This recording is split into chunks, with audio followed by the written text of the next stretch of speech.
And voila, we are live, I think. You think? Yeah, Come on, okay, Brent. It's working. Come on, Brent. Welcome back, everyone, to another Dangerous Rhetoric live stream. This is number 8. And today we are joined with the based homosexuals, representative of based homosexuality. We got Mr. Russell over here, the conservative. You got to update your thing there, Russell. What's your new Substack? New Substack is the Canadian Conservative, rebranding, getting away from the old one, Coffee Breath Conversations, and not working with an expert now. So trying to get myself expertized. You don't have coffee breath anymore, and now you're the Canadian fascist. I guess so. I guess that's all it took. That's all it took. I love it. I was getting called fascist on TikTok earlier today. It's okay. We don't get called fascist. And then we have Mr. Matt Antar. Matt is I'm sorry if the lighting is a little weird. I am currently away from home, so we're trying to make it work. It's fine. I see you are repping Asbury Park right there on your shirt. Hey. Oh, wow. New Jersey, we out here, New Jersey. What's up? Big Jersey gang. Hey. And then we have Mr. Basil Neobactrian, who's on our last episode. Hello. Our resident Afghan gay. You know. Reform. Yeah, I was gonna say I don't know about based gay, but I'll take it. Daniel was yelling at me. I was gonna call it based gay. What was I gonna call it? Based gay Wednesday or something like that. Yeah, I feel like it's like one of those things where you can't call yourself a based gay. I mean, it's okay if someone else calls you that, but I would never be like, "Hello, other based gays." Oh, that's like that guy Brad Palumbo and what's their name, and they got their podcast is called Based Politics. I'm just like, It's a little too zeitgeisty. It's so too. You're really trying to get that branding in. And we got Mr. Cam. Oh, it's Cameron Gunn. Welcome, Cameron. Cameron is a student down at Texas. What? Where? What? A&M, the best school in the Texas whole country. Surprised you don't know. I knew it was one of those. I didn't want to mess up the name. Is it one of the ones that goes like this or like has some sort of horn? You put the horns upside down and then you have the right Okay, school. right. There you go. Something with cattle. Welcome. Throwing some posts. All right, folks. So I wanted to get a little panel here together because I'm seeing a lot of negative feedback from the wider community about gay people at large. And largely, it's because of things. We suck. That's why. No. Yeah. That's why. There's a certain cohort of our number that seems to not be able to, just leave children alone. They, this is Miss Nina West, and she's very popular over there at Nickelodeon, that children's network. And this is this would be fine, I think, for adults. Even Daniel and I were having a disagreement about that earlier. I don't think it's fine for adults either. It grow the fuck up. You can see they got around as the gays want to do, right? We get around. It's not even good drag. It's not even entertaining. Yeah, no. If you're an adult and you want to see garbage, like PR for RuPaul's Drag Race, like if you want to see an hour-long commercial for RuPaul's Drag Race, you could do that. But the kids, I feel like let's talk about RuPaul's Drag Race. Oh, and we got Mr. Storm. Hey, there he is. Wait, so has everyone been to a drag show except for me? Am I the odd one out? You probably are, maybe. I don't know. Okay. Let me Storm, you want to give yourself a brief intro? Yeah. I'm Storm. This is my first podcast ever, so I'm not really sure what the intro format is. But what's your Substack? What's that? Your Substack. Oh, you know what? I started one. It's gendercritics.substack.com, but I have only posted on there once, so it's not very busy at the moment. Yeah, well, you get into it. We're honored to break your podcast cherry. Thank you. Love your Twitter page. I know you were banished for a while and you had to come back under a few pseudonyms and whatnot, but they can't get to us. Yeah, but Elon came through for us, so that's good. Came through. That's right. Yeah, we can talk about some Elon drama maybe later. But yeah, this drag queen Christmas thing is really grinding my gears. I don't know. I'm like, how much of this can I show on YouTube? That's a good question. That's a good question. Well, if you can't show it on YouTube, then why the hell are they showing it to kids then? This was specifically a show for children. I may have missed that on the billboard, but it was for kids. Yeah, family. Well, children it was family friendly. They didn't explicitly advertise it to children, but they said that families were welcome, but people that brought their kids should be warned that there was adult content. So it's a bit of a sleight of hand of how they advertised it. Interesting. I'm What not state seeing is it. this happening in? So this is where all of they. It was like a tour, right? Yeah, this is where they all went. They went to all these places. Wow. Across the country. Yeah, they started in Detroit in November, and they're finishing up in Clearwater. So this is the issue too in Florida. So they were in Fort Lauderdale on the day after Christmas on Monday, and they got a lot of criminal referrals. I was reading this article. It was basically put out by the Florida Department of Business and Regulation, and they had a lot of complaints. So they got a lot of pictures and videos from the event. They're going to review it, and if they think there was a violation of Florida law, and in Florida, they're like, to show explicit materials to a child is quite illegal. And so they're going to refer them to law enforcement, and any business, these venues perhaps that hosted these events could have their business licenses or their liquor licenses revoked or pulled. What do you think of that? I think that's perfectly appropriate. I'd like to see some arrests. What do you guys think of that? Do you think that's an overreach? I think you have to. Oh, sorry, go for it. No, I was just gonna say I think it's I'm cautiously okay with it. I usually I don't love sending people to jail for every little thing, but I'm cautiously okay with it. They shouldn't be. It's just they shouldn't be letting kids into drag shows. I mean, not that I need to explain that to anyone here, but they shouldn't be letting kids into drag shows. It's ridiculous. If you would prosecute a parent for taking their child to, let's say, a men's club, I think that, I don't know, at least a fine is in order. I'm just sad that we will never see something like that happen in Texas, because I don't feel like the Texas legislator or the governor would really do anything about it. It happens all the time in Dallas. And yeah, this only happens because DeSantis is the governor of Florida. Correct. It's true. This is true. So here's the statement put out by the Department of Business. It's hard to read. It's tiny. The Department of Business and Professional Regulation is aware of multiple complaints about a sexually explicit performance marketed to children held in Fort Lauderdale on December 26th. The department is actively investigating this matter, including video footage and photographs from the event.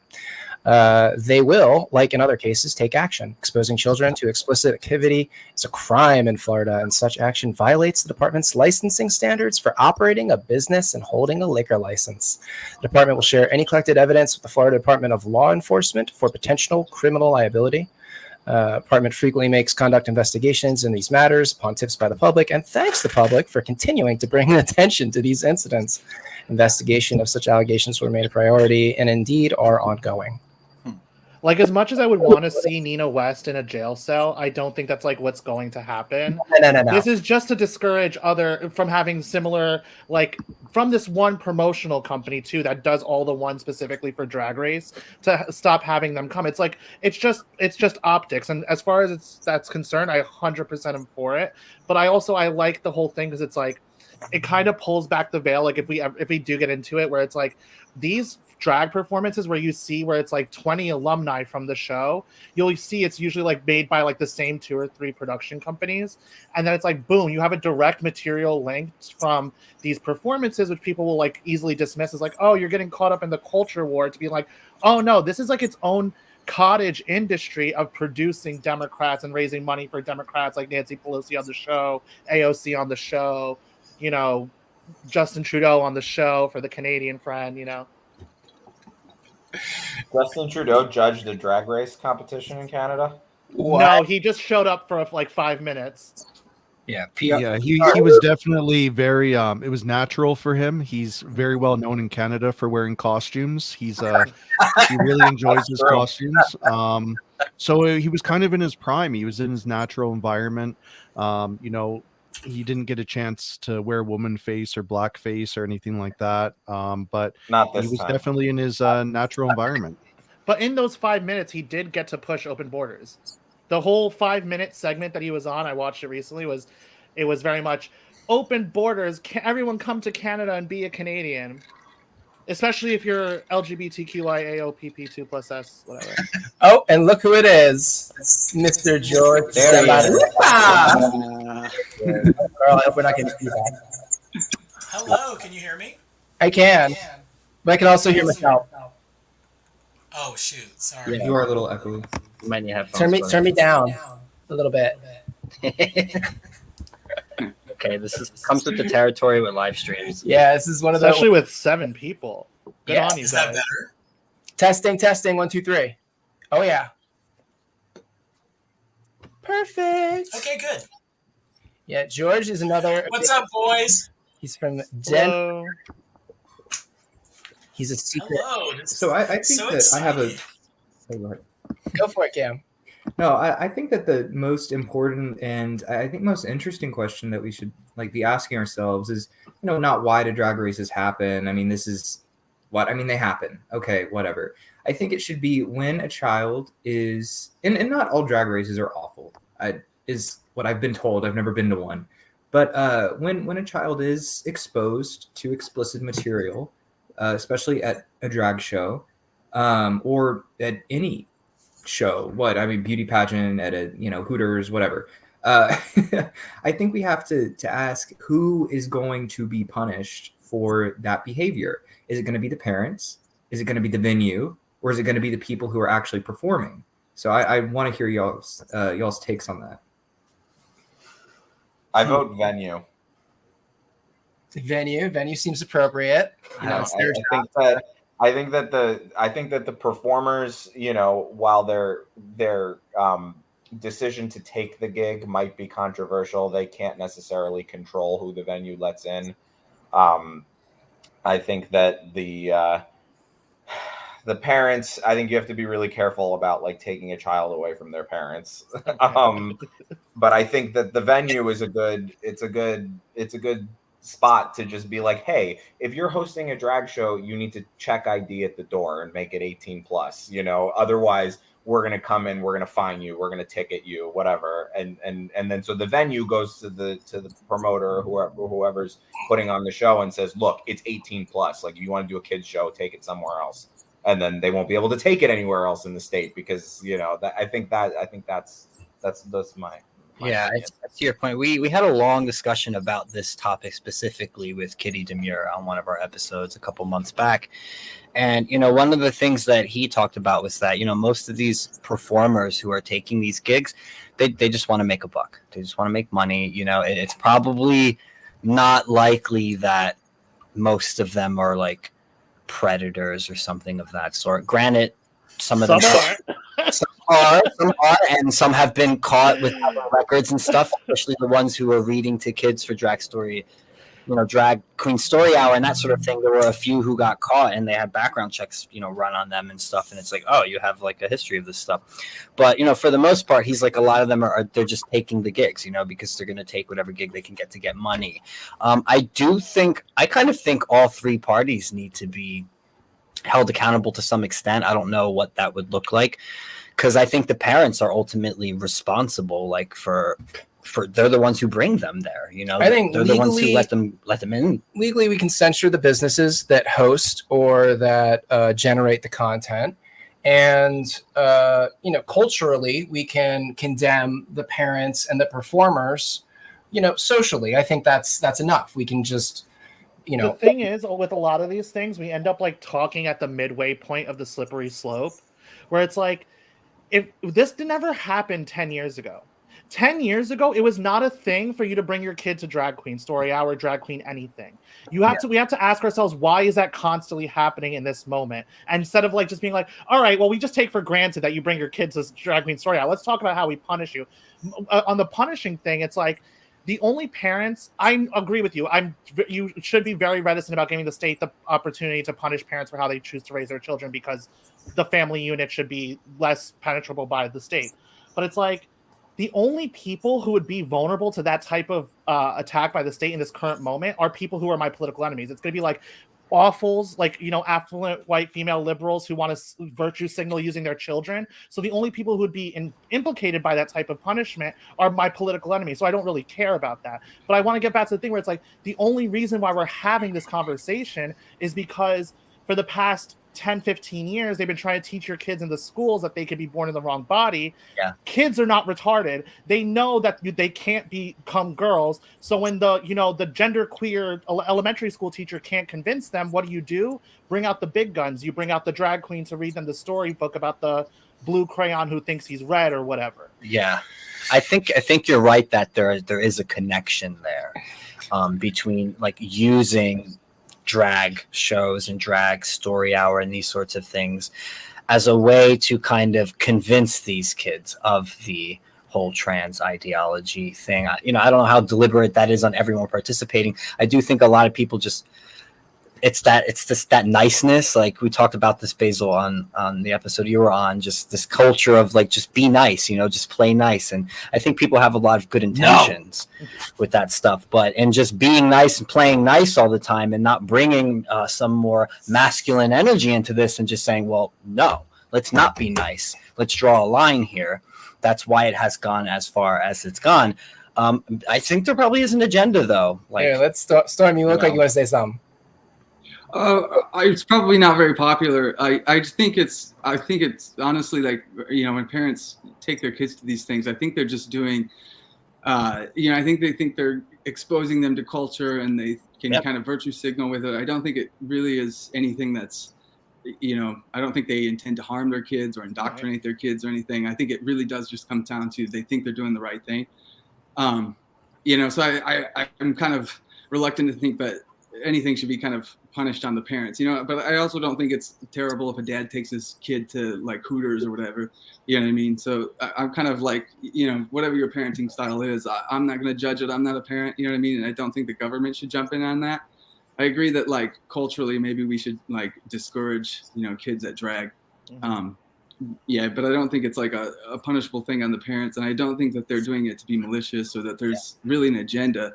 I just think that like, everything is so like LGBTQ these days that, people think if they don't, go out of their way to expose their kid to it, they're enforcing heteronormativity or all this other shit God that forbid. kind of goes on. God forbid. God forbid. Which I also we think, admit that like that's why like the thing about when you mention Hooters, it's like people always love to be like, well, you'll bring your kid to Hooters. I'm like, yeah, no, it's normal to to indoctrinate your kids into heteronormativity. Most likely your kids are just like normal kids. It's like I was exposed to heteronormativity. It doesn't stop you from being like, oh well, that's not for me as an adult. Like I'm not into the Hooters waitress. I'm into something else. It's like it's not equivalent, But you know what really grinds my gears about this whole thing is like the crux of the argument that I've heard on the other side is that people are taking these kids to drag shows to teach like LGBTQ tolerance, which I find extraordinarily offensive. Yes. Because I'm like,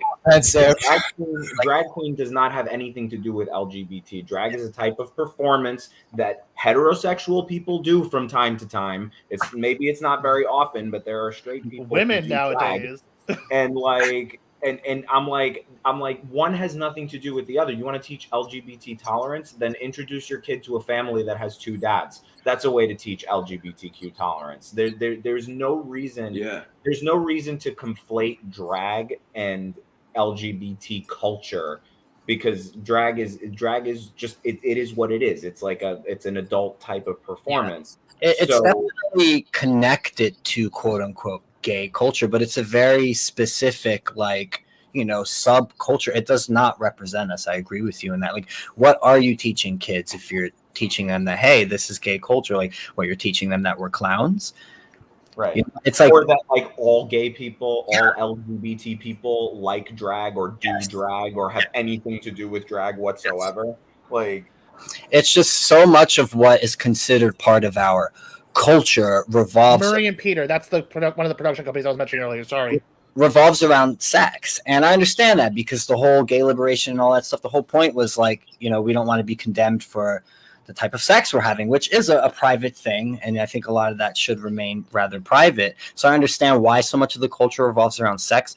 But one of the things that's always dismayed me around Pride season and all of that was, and I would participate in this shit more if it was different, is that you don't really see people who were gay or lesbian or just not straight celebrate it for the things they did that had nothing to do with their sexuality at all. Like Alan Turing inventing the precursor to the computer, or Oscar Wilde and his literature, and Walt Whitman and people like that. Like, hey, there were great scientists and writers and artists and painters and all this, people who did things that had little or nothing to do with their sexuality that were great cultural achievements, etc. And I think, if Pride had more to do with that and teaching that, it would be different. I would look at it differently. But so much of it, it's the harnesses, it's the displaying of sex on the street. It's like, it's the clubs and the parties and all that stuff, the parades. It's just like, I don't identify with that shit. That stuff doesn't speak to me. Like,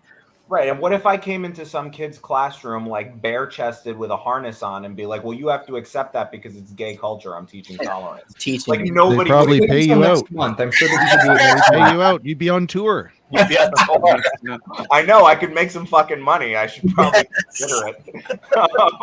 Well, I think the problem is that these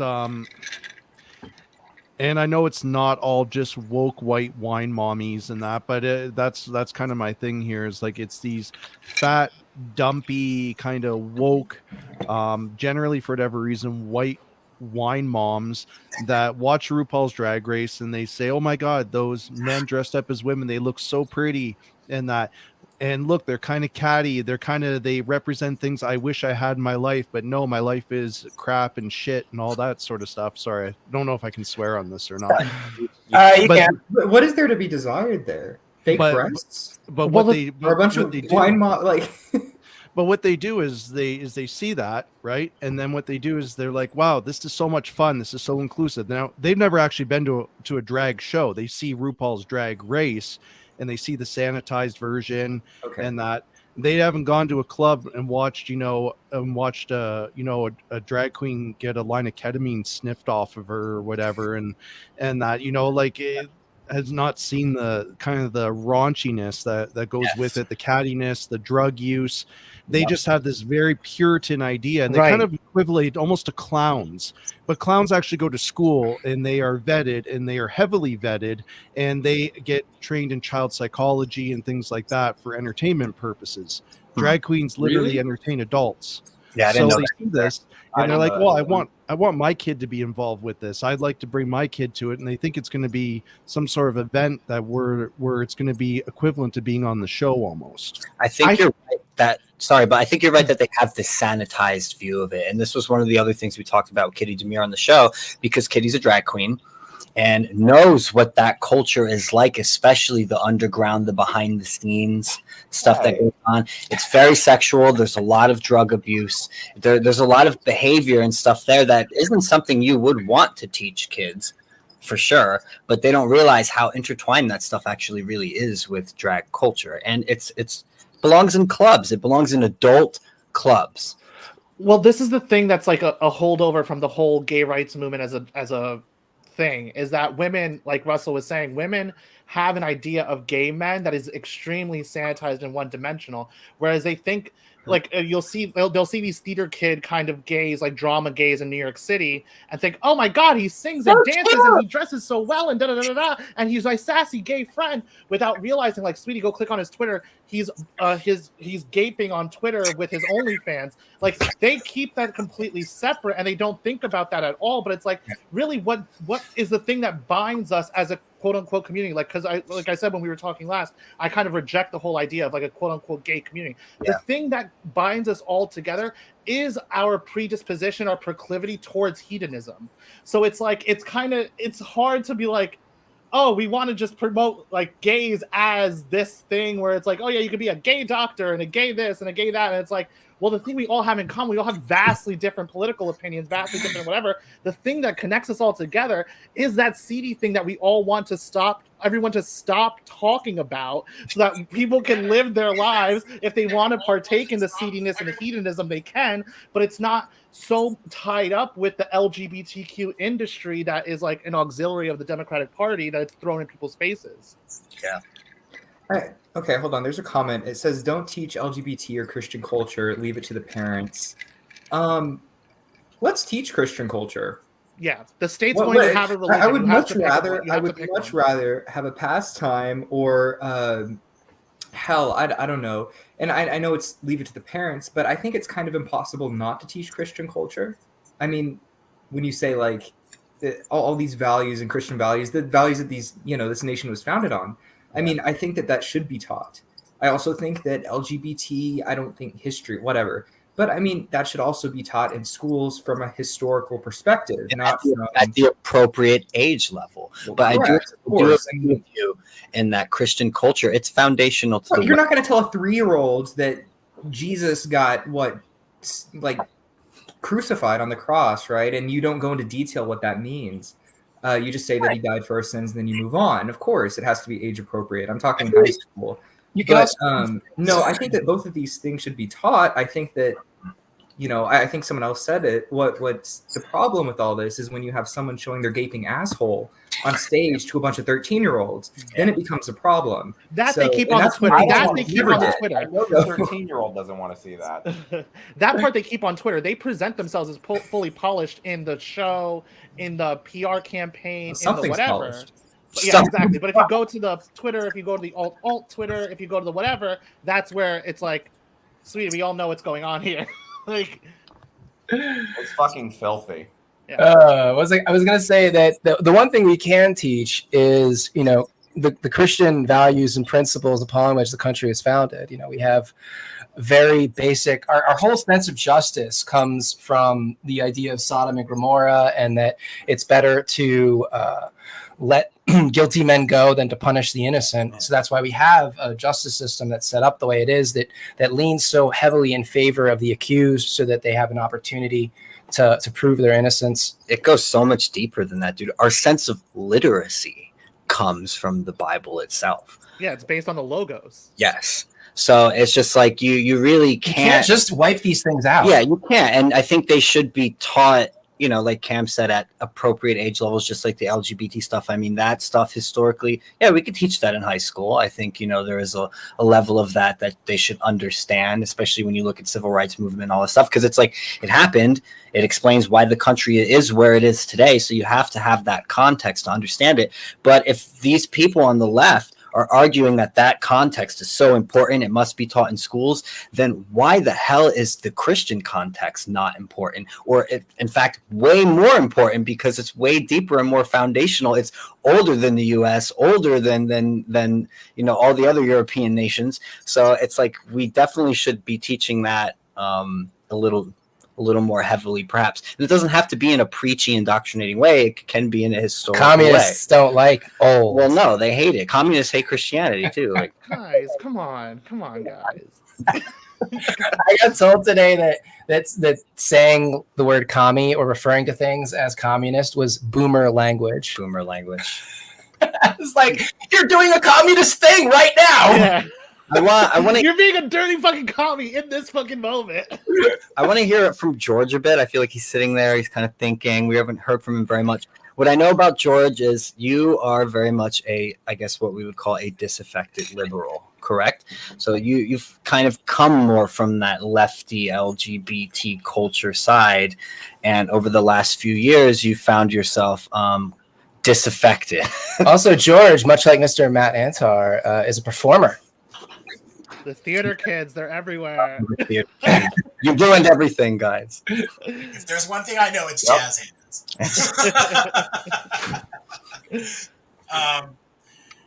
I think the way you described that was correct. I definitely a disaffected liberal. I don't describe I left the Democratic Party last year. I am unaffiliated. And I can no longer have conversations about politics with my mother because all we do is fight now. So that's. I mean, I love my mom, but I can't talk about politics now. But that's where I am, and I'm just creeping more and more toward, like, this is all insane and everybody's crazy and I've gone down the rabbit hole for sure. But I did want to say I have been to. I've actually been to I shouldn't say several. I've been to a couple of these Murray and Peter shows. And in fact, the last one that my husband and I went to there was a performance that was extremely sexual, and the performer who was doing it immediately called out, like, before she went into the thing, like, oh my god, I can't believe I have to do this next number in front of these kids, because there were kids with their mother, like, sitting in the front row. It's like, well, oh no. Murray and Peter and the producers of Drag Race need to be on a criminal tribunal. Like, they need to be. We need Nuremberg trials for the producers of Drag Race. Oh dear. Well, and the other thing that strikes me is this isn't particularly entertaining. Like, no, the standard is so low. You used to have to have bitches. You used to have bitches do a split from the ceiling to get a round of applause. Now it's just like you go out and do like a cack 8-step, and you have fucking 6-year-olds clapping because they've never seen anything before. Yeah. They don't know what they're laughing at. Another thing that's dawning on me right now, and I've been to a few drag shows in my life, and the difference between these and those is like those were in small venues, clubs usually. They were more contained, more, I guess, intimate in the sense where you were close together. These are like big performances on a large stage with all these lights and props and all of that stuff. And that is very removed from what drag culture actually is, or at least started as. And it just goes to show that they're really trying to take this and turn it into like a mainstream spectacle. Like, it's like literally to the point where they're on tour, like they're a band. Like, this is like they already have. This is an industry. This is billions of dollars. Nina Wack gets money from Glisten to go on Nickelodeon. Glisten is a 501c3 that gets, COVID cares money. This is a whole multi-billion-dollar cottage industry centered around the show RuPaul's Drag Race, where you have not only these international performances produced at this level, but you have a whole cottage industry of gay bars which do screenings and blah, blah, blah, blah, blah with their own non-RuPaul's Drag Race drag queens. This whole thing is a full industry. And that's what I think people don't really understand. They think it's the same thing as like what you're describing that I've been to as well, where it's like you go to the local gay bar and you have, some gay guy in a wig throwing himself across the room, which is fun and whatever. But like, this is something different. This is on an industrial level, and it's about funneling money to the Democratic Party. I cannot stress this enough. So that's like a full-on like stage production. Like, I know nothing about stage productions or anything, but like, is like, there's like rating systems for movies, and like, if you're under 17 or whatever, you can't go to see a rated R movie or something, I think, without your parents. But like, is there nothing that exists for like theater performances for like a stage performance? George doesn't exist to answer that. It just seemed I didn't know that they had like these giant like tour stage drag things. I've never seen that, and I've never come across it, and I'd certainly never pay for it. But yeah, like I thought, like, I've only come across drag at bars, you know what I mean? So it's like, it's kind of, that is part of the culture, and that's part of, like you were saying, it's like those small intimate things. But like when you get into those giant like production companies taking things out on the road and renting a stage and calling arenas and shit, like they should probably be subject to some sort of, some sort of like rating system. There's nothing standardized. Like, how like the rating system for movies, like you just said, is standardized. There's nothing standardized with live. The individual producer can make a rule and say no one under this age. So of course, anybody's free to do that. It's a private. It's a private event. Anyone's free to put an age restriction, but there's no standardized way that they do it. And this is what I hate about the whole conversation, because it leads people like us to have conversations about censorship and this and that, and what can be produced. And it's like, that's the whole like catch-22. Where it's like the only way to do this is to further empower the people who run the censorship regime and hope that you can't talk about censoring this or that until people who fully reject this from root and stem are in power. Because otherwise, if you just create another method by which for them to censor us, it's not going to be them that gets censored. It's going to be people who say, men can't be women who get censored. Sorry, I have a stupid question, but those comments that keep popping up, where do those come from? Is that like YouTube? They're chatters in YouTube. I just keep picking them and putting them up. Just I didn't realize there was chatters on YouTube. So there are actually people like watching right now. I see the live thing, but I didn't know if it was just like us. Yeah, actually, somebody says that I would look. Shout out to I saw one about like you in a harness, like, and they were. Yeah, that was not Yeah. cute. I would look great in a harness. Oh, Whoever take said the that. compliment. Back Take the fuck the. up. Oh, I wait, would no, look they- great in a fucking harness. Yeah, somebody I went out of their way choose to not tell you to that wear too. it. Let's get one thing Mhm. clear. Wait, you have a harness, Matt? I was actually going to say. No, gotta pull it of out, course you know. not. I would I was never. gonna All right, you would everyone, never bust fucking out your get gear. Fire! Matt has I it in was his gonna say- closet, deep I was gonna in say that. No. Judge. I was gonna say earlier to you, Matt. I was gonna be like, whoever posted that, I was gonna be like, I don't know, Matt. This is the first time I've met him, but from what I can see, I bet he looks fine in a harness. Thank you so much. My lack of harness is a personal choice. It's not. I would look good if I tried to do it. All right, That's Matt, my- go bust it out Let's from just set behind in the record back of the straight. closet. Prove All right, it. everyone, take Prove out your it. gear. We all know it's under your T-shirt. It's fine. Oh my goodness! It seems like it's not even, I'm watching, like, there's somebody recorded the whole, where is it?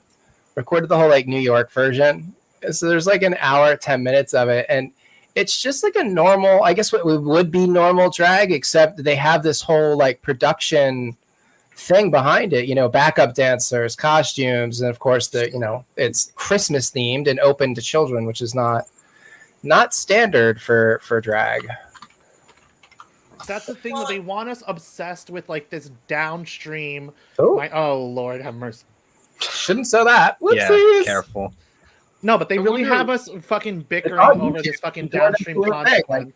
It's on, like, I'm browsing it on YouTube. Like, Yeah, but what's So crazy here- is something here's like that could get this video taken down, but you show it to kids. I used to. I actually. I don't have anything against drag in general. Right. I actually I've really liked it. I've gone to drag shows. Like I said, I've gone to a couple of these sort of bigger ones since Drag Race started. I used to love Drag Race. I have no interest in watching Drag Race anymore. I don't like what it's turned into. I don't like what it's become. Literally, I think the last one I watched, like four of the main characters, the people on it like trooned out during the season. So it's just a shit show, and I'm not into it. It's and there was one time when there was a moment where I thought RuPaul like got it in a sense, but I don't believe that anymore. RuPaul gets it. RuPaul 100%, if was sitting in a room with me and you, would agree with, nod along with everything we say. You know what else RuPaul gets? A fucking check. Okay, Yep. exactly.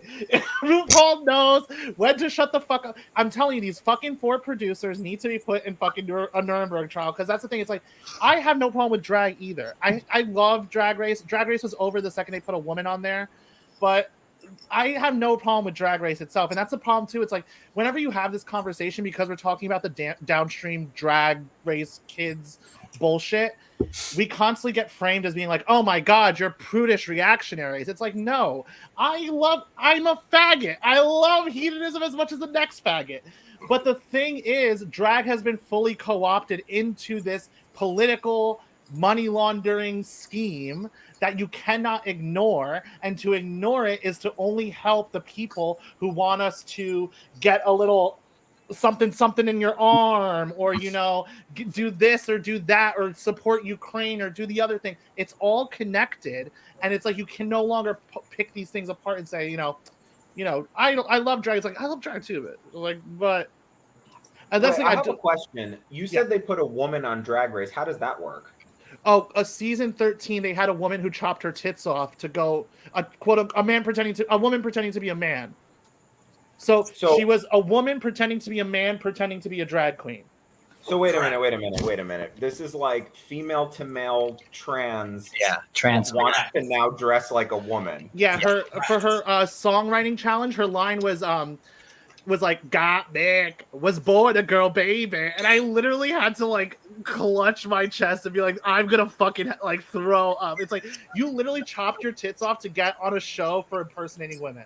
Wait, but like, okay, so like I've known some people who are trans in my day. Not a single one of them would like want to dress up like the gender that they just transitioned away from. Like, wouldn't that give them fake dysphoria? Like, I'm not trans, but from what I hear, like that sounds like it would give them dysphoria. Matt, the Like, secret is why would- Matt. You said I'm not trans, but the secret is no one is. That's the thing. It's like that's what you got to realize. That the thing is no one is. It's like you're failing to see the bigger picture. The reason why this is happening is because men have gone into women's sports, and then the women said, "Well, if you guys are going to take this from us, we're going to take all your drag race victories from you. It's all gone. You guys are screwed." Probably something to that, actually. The funny thing is you have, then you have all of the, former drag race, like, contestants and people saying, getting pissed off because there aren't women, like, on Drag Race. Yeah. And it needs to be more open. It needs to be this, that, and the other. And I'm just like, what? there's nothing worse than an activist drag queen. It makes my fucking stomach turn. Like a Sasha Velour or a Cheddar Sasha Gorgeous. Velour is You the people are worst. disgusting. You are. I'm sorry. Like, I don't want to get into like the nitty gritty of RuPaul's Drag Race. All you need to know is that it is a Democratic Party auxiliary organization meant to indoctrinate young girls into being Democrats and raise money for Democrats. Yeah. I think you're right about that, to be honest. And people are probably going to listen to some of what you said and they're going to be like, oh, I don't know. Basil sounds a little conspiracy theorist right now. But I think you're right in that you can't like separate these things anymore. Oh, I could pull the receipts. Don't get it twisted. Receipts, girl. Have you guys seen the South Park episode from 2003? It's called South Park is Gay. And in the episode, being gay is now trendy. And everyone in South Park is dressing the gay. They're all like, "Oh, my dad's better than your dad," and this, that, and the third. At the end of the episode, they go and they're like, "You have to stop this. It's destroying the culture. It's destroying the people." And they go. And it's Mr. Garrison of all people. Right. It's Mr. Garrison and Mr. Slave being like, "You guys got to stop." Yes. And they go to the Queer Eye for the straight guys, and they, they're like, "You have to end the show. Like, it's terrible. It's like it's destroying us." And then Mr. Garrison, and they're like, "No, we're gonna keep doing it," and they're gonna ignore them. And then Mr. Garrison's like, "Why? Why won't you do this? It's like you're not even gay." And then they stop, and it turns out that they're actually crab people from like deep in the subterranean wearing gay skin suits. Episode. Also, let me just point out that we're basically like we're Mr. Garrison now. Well, remember, that's why we're all Garrison here. is no longer Mr. Garrison. Mr. Garrison became Mrs. Garrison. You remember? But didn't she go back too? Didn't Yeah. She did go back. But She did Mr. Garrison also became Trump, so. But That's the Mr. thing. Garrison. I was going to say, just real quick, sorry, Mr. Yeah, go. Garrison becoming Miss Garrison and realizing she was a lesbian is one of the funniest episodes. The titty reveal is insane. The titty reveal with the nipple going like this and the nipple going like that. I think the best thing I ever heard to this day, and I still use it to this day, is when she learned about, because she thought she was a lesbian, right? So he learned about scissoring. Yes. Scissor The me lesbian, Xerxes, like, scissor me lover hoe, Xerxes. and you see the best thing ever was Scissor Me Timbers. Oh, good. South Park is a gem. I don't care what anyone says. It is. But no, we all are Mr. Garrison because why are we all here? We're all cis gay men, But the thing is, it's like because we all recognize rightfully that there's a reaction to the gender ideology, and we all don't want to be caught up in the righteous, correct reaction to it. Yeah. So we're all trying to get out ahead of it and be like, "Oh no, the TQ is different," And it's like, yes. And they call us pick-me gays. They think, well, you think you're going to be spared when they come for us? They're going to come for you too. This is the reaction I tend to get when I state these things, like, oh, well, that's not me. And it's like, I'm not stating it because I expect to be spared. I imagine some of that righteous indignation is going to come my way. I'm stating it because it's true. I am not these people, and I want nothing to do with them. That's why I'm stating it. Correct. And they're going to end. What is the term, Daniel? What term? What's the term? You said pick me? What does that mean? The pick me gays, yeah. It's adopted from You're a pick me feminists. too.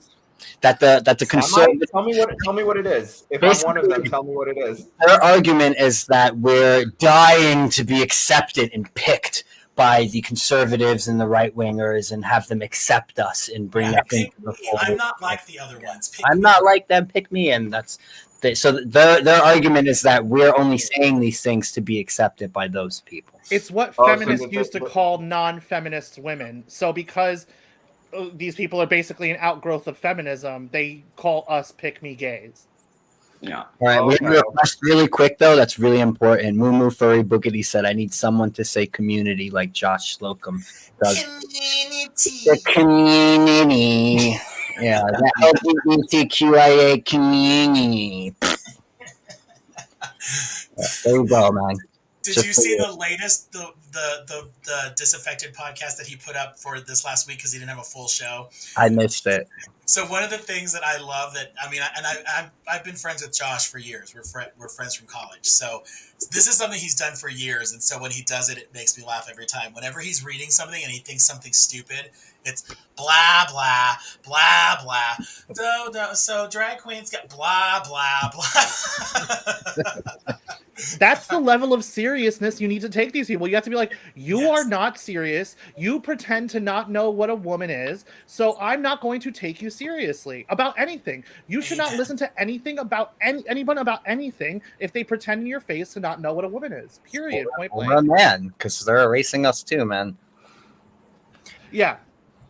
Well, I just wanted to say too, like talking about drag queens and the Storytime Hour, the performances and that, the whole left kind of approach to it is, well, why aren't you talking about Hooters? Why aren't you talking about the abuse in the church? And because that's real grooming and this isn't grooming. And what's the other one? Oh, Toddlers in Tears. I'm like, well, just because I disagree with the sexualization of children through this indoctrination doesn't mean suddenly I'm supporting the other thing. Like it's so tired. It's such a trope. I'm getting really, really tired of hearing it because that's the thing. Well, what's your thoughts on Toddlers in Tears? Well, what the hell do you think my fucking thoughts are on that? Come on, get it through your fucking No heads. public school has ever brought a child beauty pageant star to read to my children. Exactly, and they're not teaching about any of that stuff in classrooms. They're not saying, hey, this is what pageants are like, and this. I won't get fired from my job or deplatformed by saying I disagree with child beauty pageants. Yes, that's the difference.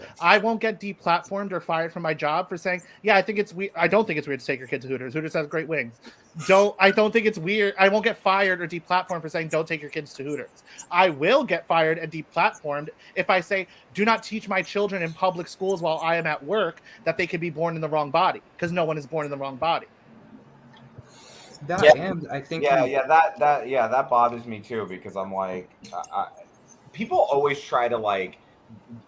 I don't know if it's probably all of us, but people always try to like get me with shit like that. Like, oh, but you're okay with this. I'm like, no, I'm not. Like with anything, with the grooming and the kids and, or like, the vaccines or anything like that. Like people are always like, oh, but you're okay with this. I'm like, actually, I'm not. Like, I'm not okay with any of it. You're just a pick me. Freaking pick me, Matt. I'm just a pick me. I am a pick me. I want a hot right-wing bodybuilder to pick me. Sorry, yeah, you do too. It's just that because that you can't admit it, that you are acting crazy in my mentions. Fuck you. Well, I think Russell said something really, good and interesting. He said, a bunch of the retorts are like, okay, but what about the Catholic Church? I'm sure is a huge one. I don't really talk about this much on Twitter, so I'm not sure what kind of retorts you guys get. But I think we can all point out that the Catholic Church has been covered by virtually every major news outlet for the past decade. Like, there's no equivalence here. Like, what is happening in the Catholic Church and what has happened has been awful. I'm not saying the whole religion is awful. I'm saying that, the specific priests. And then you don't really get any coverage unless you go to like the Daily Wire or some other right-wing news network about the obscenities that people are seeing at drag shows, or these in particular drag shows.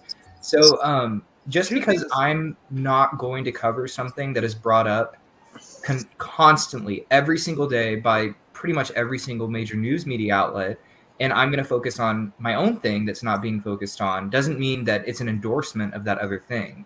It's ridiculous. So there's two major points to always remember whenever you get the canard, because that's all it is. These are all red herrings. These are all canards. It's not serious. But two things to think about when you think about the Catholic Church is in terms of absolute numbers and relative numbers, it's nothing compared to, say, public schools. You want to talk about public school teachers and what they do to kids? That's one. Two, the issue of abuse in the Catholic Church has a lot more to do with theological prohibitions against priests being able to get married than it does, about an inherency in the Catholic Church to abuse children. Like, we could talk, the statistics are the statistics, but the fact of the matter is it has less to do with the fact that they're Catholic, that these people are getting abused. It's like, but like you said, that is not something that is verboten from being spoken about. That's something that is spoken about very often. Exactly. I'll say this though, Basil, is the people that are promoting this ideology are inherently anti-Catholic. So it's a low-hanging fruit for them. It's an easy deflection for them to throw out there. And not only that, like, we know that this has been going on in the Catholic Church for years and years. We know about the investigations. We know about the cover-ups. With this new form of indoctrination. This is new, and in my opinion, the conservatives have been trying to clean up their side of the aisle with the churches and all this sort of stuff for years. Well, I think it's time for the left to do a little bit of cleanup on their aisle and get the perverts, get the groomers and shit right out of all this system, get them out of the university systems, get them out of all these different, ideological systems that they've almost accepted them into. And when I say that, I think about the fact that I just lost it. But with this ideological indoctrination, what's his name? George Takei, for example. He's a prominent leftist. He's always doing left-wing stuff on social media. Tacky. He is tacky though. He is tacky. Whatever. But he's always, he had previously mentioned that when he was a teenager that there was an older man that he had slept with, and he didn't think it was a bad George thing. Takei? Yeah, I don't know. Yeah. Sorry, no, yeah. I always say the worst thing FDR did was let him out. but then there was he's my favorite blue check. He is absolutely brain dead, deranged, retarded. He's my favorite blue check. Oh my god! But then there's Milo Yiannopoulos. Same thing. Was admitted that he was groomed as a teenager by an older man, and this is where I think the left needs to do a little bit of cleanup, and they need to get these groomers out of there, and in some ways for the gay community, we have to do some cleanup too. And we got to say, if you're a 30-year-old man and you're, hooking up with 16-year-olds, well, you're a fucking pervert, and we should beat the shit out of you and you should go to jail and bad things should happen to you. Preach. Exactly. I want to build off what Basil said. Which way am I pointing? This way. What Basil said. He brought up a really good point about the reason why the Catholic Church, these things are happening are not because these people are Catholic. I do want to point out that is the only reason it's being covered, which I think Russell said. It's because these people hate these people. Why isn't Balenciaga being covered? Yeah. Because these are all their buddies. Pedophilia is fine when my side does it, is basically what they're saying. That's everything. Everything comes down to a friend-enemy distinction. And I wish people who are anti-left understood this as well as the left does inherently. I do not care. And you should adopt it. I'm sorry. I don't know if your point was to say that it's bad and that you shouldn't adopt it. You should adopt it. Ever since 2020, when they locked you in your house over a flu. Oh, I should really watch my mouth. But ever since that, they crossed a Rubicon. This is not politics as usual. My friends, when you cross the Rubicon, it means you've gone past the point of no return. You've gone. So the die has been cast. You've gone too far. We're now in a different era. My friends. Obviously, hypocrisy is a very silly critique to me always. Yes, I hold myself and my political allies and my friends to a different standard than I hold people I don't like and my political enemies. This should not be a revelation to people because this is how everyone acts inherently. And the left fully understands this and fully has adopted it. But it's the people who are always like, could you imagine if a conservative did this? It's like, are you going to do that for the next 40 years like you did the past 40 years? Like, it's so pathetic and impotent. Yes, you should treat your enemies differently than you treat your friends, period, point blank.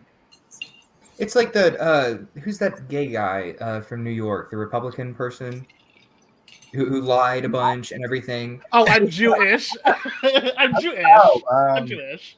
No, not you. No, it's what's his name? I'm thinking Anthony George Weiner. Santos.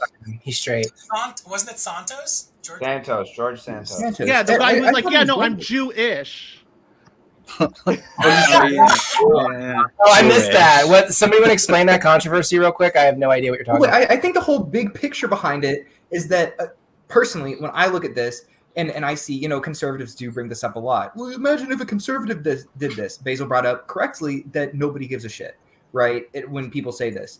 But I do think that Republicans are usually, and this is because, the corporate media is the fourth estate of the government and run by leftists, and I just lost my train of thought. Thanks a lot, Russell. That you started this curse. But no, that they're held to a higher standard, right? And I think that MTG, for all her flaws, did something great.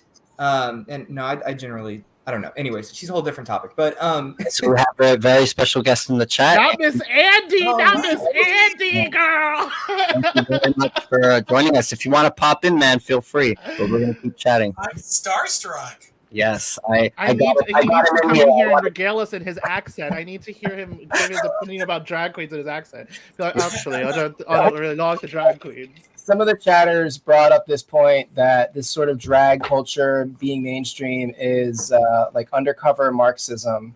Here, what Karen was saying that he believes BLM, along with LGBTIG, is another way to promote Marxism to destroy our founding principles from within. This is basically James Lindsay's view. This Yes. is the way I was he. just gonna say approaching it. Yeah.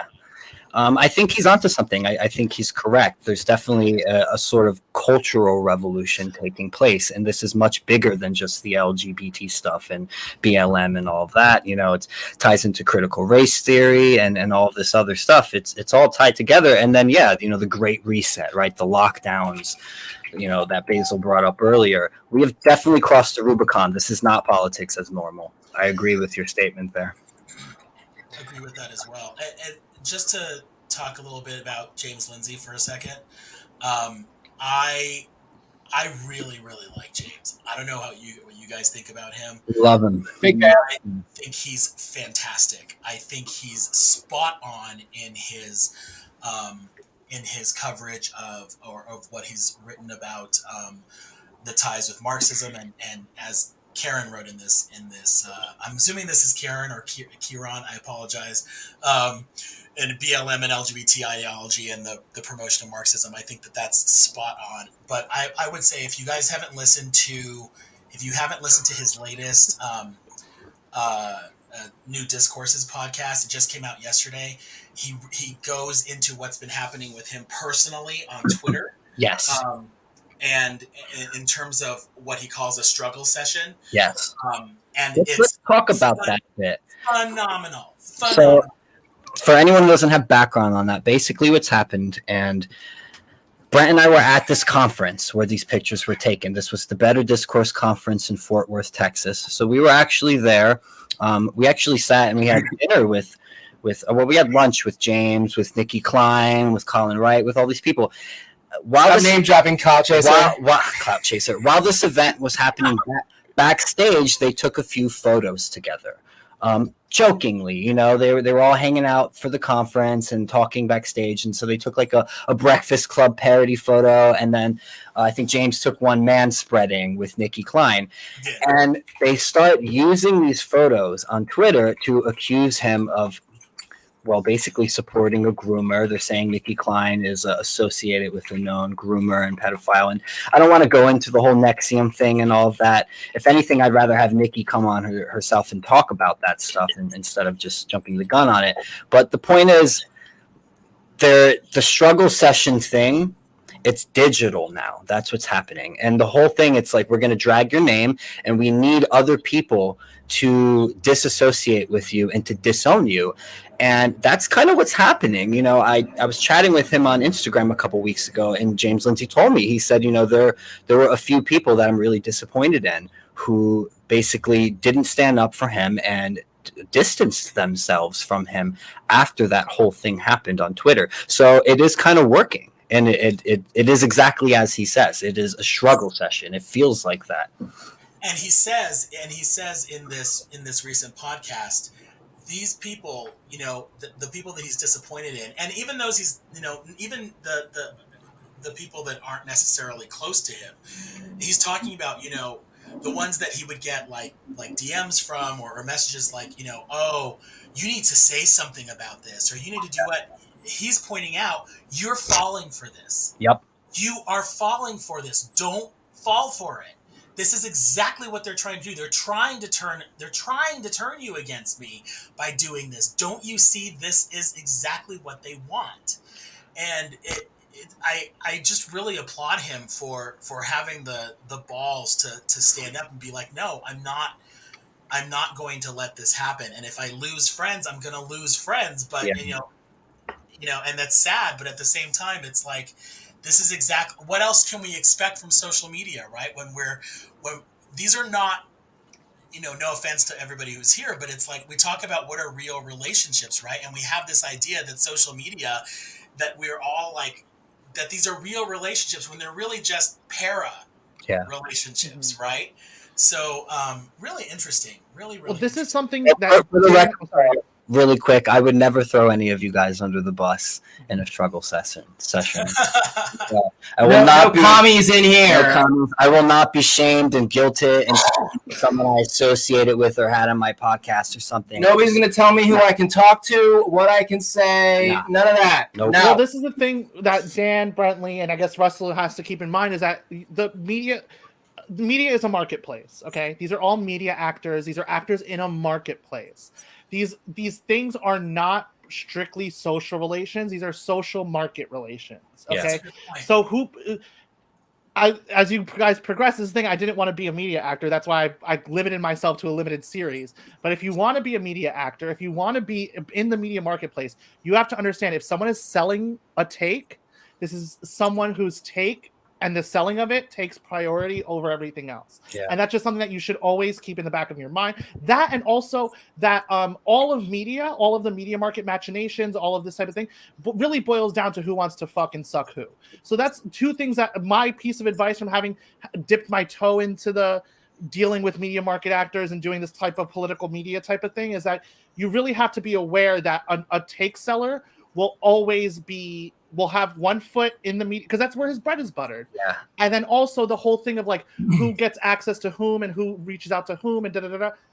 I mean, let's be serious. There's a lot of clout chasing, that's for sure. There's a lot of dick chasing. Let's be look at this. I think Andy brought up a really interesting So Andy says, agree or disagree, the American gay conservative movement is marred by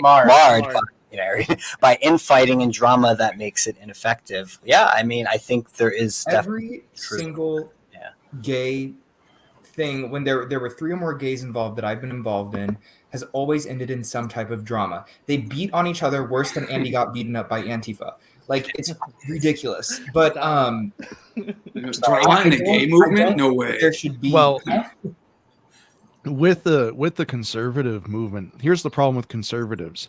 Everyone wants their brand of conservatism to be the brand.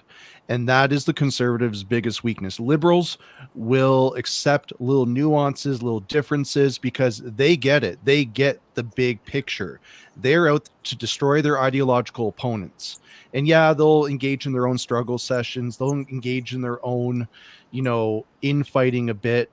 You can see a lot on Twitch with their followings and that sort of stuff. But conservatives, everyone wants their brand of conservatism to be the number one brand. And because of that, there is so much infighting. There's so much different sort of, you see it. Look at Daily Wire, look at Blaze, look at all these different things. Everyone is fractured because everyone wants their brand of conservatism to be the brand. And because of that, the left will always take advantage and the left will continue to win, because conservatives don't want to concede to each other. They're not willing to band together. I mean, you look at conservative podcasters and media pundits and that, they turn on each other all the time and they divide the fan bases. I mean, Lauren Southern talked about it a bit, with her escapades, dealing with different right-wing sort of pundits and that. and what happened there, and the sort of the clout chasing and the grifting and stuff like that. So at the end of the day, conservatives were our own biggest enemy. The issue that I take with Andy's framing of the question is that this is also true of the left. When you're talking about gays and females, they will bicker and they will infight and they will do the same thing, especially media actors amongst themselves, even on the left. The thing is that the left is a cohesive, organized behemoth, from its politician, from the political level down to the corporate level, down to the fundraising level, down to the grassroots activist level. They are fully organized and they know what they're doing, and people can be thrown away at the wayside. My contention is that there is no such thing as a conservative movement. There is the left. There's a very minuscule anti-left that is very clear-eyed about where the left's weaknesses are, where to pinpoint, where to fight. You know, this is where like people like Chris Rufo come in, things like that. We're like, no, this is a very weak Jenga piece for the left. This is where you need to attack. That's like an anti-left type of thing. But a conservative movement doesn't exist because, you know, there's no unifying idea of what conservatism is. For most conservatives, we would not be able to be a quote unquote gay conservative is an oxymoron in itself. Like when you kind of, it becomes a question of where do you draw the line? Do you draw the line before Obergefell and gay marriage, or do you draw the line before Lawrence v. Texas and gay and anti-sodomy laws, or do you draw the line before Stonewall? So I just kind of, the issue with where we're getting into where it's like agree or disagree, it's like, because there is no conservative movement. And that's why there's so much more intense. The infighting on the conservative side, quote unquote, is so much more, has so many more ramifications, because they're actually all fighting to create that conservative narrative. It's a rhetorical battle on the anti-left side. Andy says, do you think it is good for gay conservatives to engage in thirst trap influencer culture? Many conservative young women do it. Hey, I'm guilty, so... If you want to sell a tape, yes. If you want to establish a career for yourself, yes. I mean, I don't see anything wrong with using what the good Lord gave you in order to advance your career, as long as you're doing it, you know. Look, as long as you know you're doing it to advance your career and not a broader political project. Yes. Other than that, if that's the case, I'm all for it. Drop the OnlyFans. Drop the pipe. I want to see it. No. Hold on. That's where I draw the line. The OnlyFans, I feel like the sex stuff, if you are a conservative and you're going on and getting railed by every other conservative OnlyFans person, I think that kind of takes away from the whole point of being a conservative. I think that's wrong. I think showing off your body... You can't have... I would say that to the idea that you're going to have it with that one without the other is a pipe dream. I mean, these are like I said earlier, the thing that connects us as quote unquote a gay community is our proclivity towards hedonism. It's like it doesn't make sense. It's like that's what media in general is. If you talk about just like media in general, take gay or conservative out of it, it's about who's fucking and sucking who. So like that's like what that's like, just okay, hold on. That's silly. That's ridiculous. I don't think that just because I'm gay or that anybody's gay or that a lot of people are gay and drawn to this stuff, we're supposed to only be relevant or supposed to get our ideas out because I suck dick the best. I think that's ridiculous. I mean, I'm saying that's just how it happens behind the scenes. I understand that that's how it happens behind the scenes. I'm saying that I think it's up to gay conservatives to change that. Yeah. I think that the whole idea of a gay conservative movement is silly because it's relying on the fact that you like men and are also conservative, when it should just be, hey, I have these right-wing views.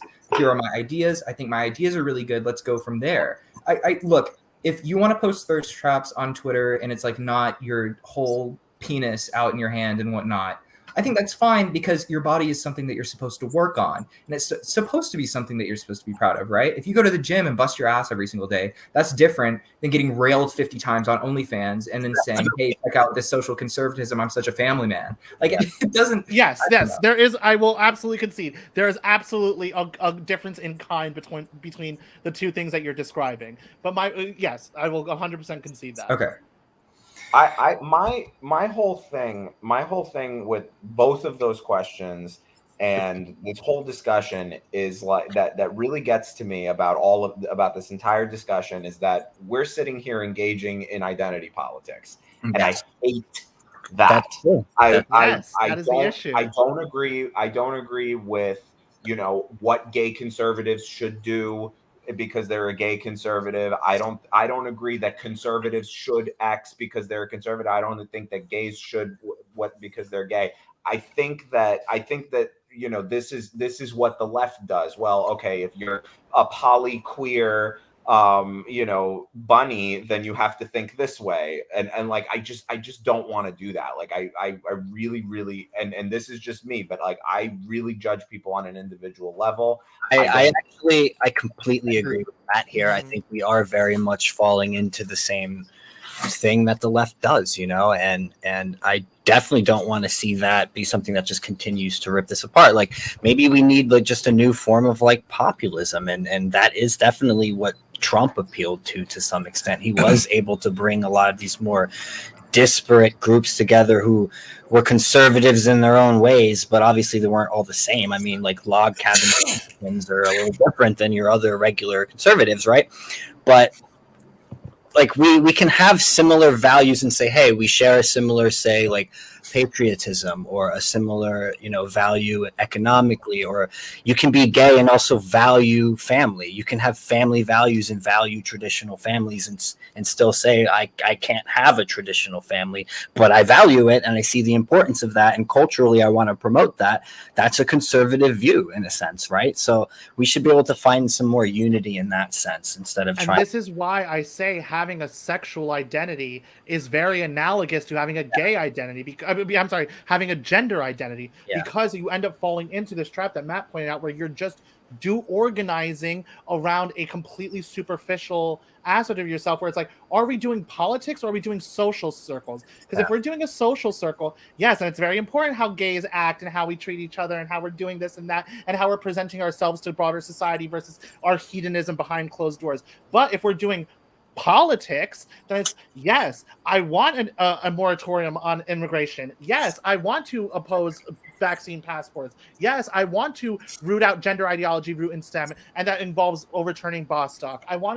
Those are political questions. Yeah. The thing about drag queen performances, or whether we're going to be thoughty in public, or whether we're going to expose the public to the more seedy aspects of the things that the hedonism that binds us together, those are all cultural questions. Those are all social questions that are always second order to the very material questions that we should be organizing around. That's why it's like gay conservative is kind of a meaningless term. Yeah. Well, and I think everyone in here would, if a porn star was running, but they were going to abolish the Department of Education, get rid of the ATF, and secure the southern border.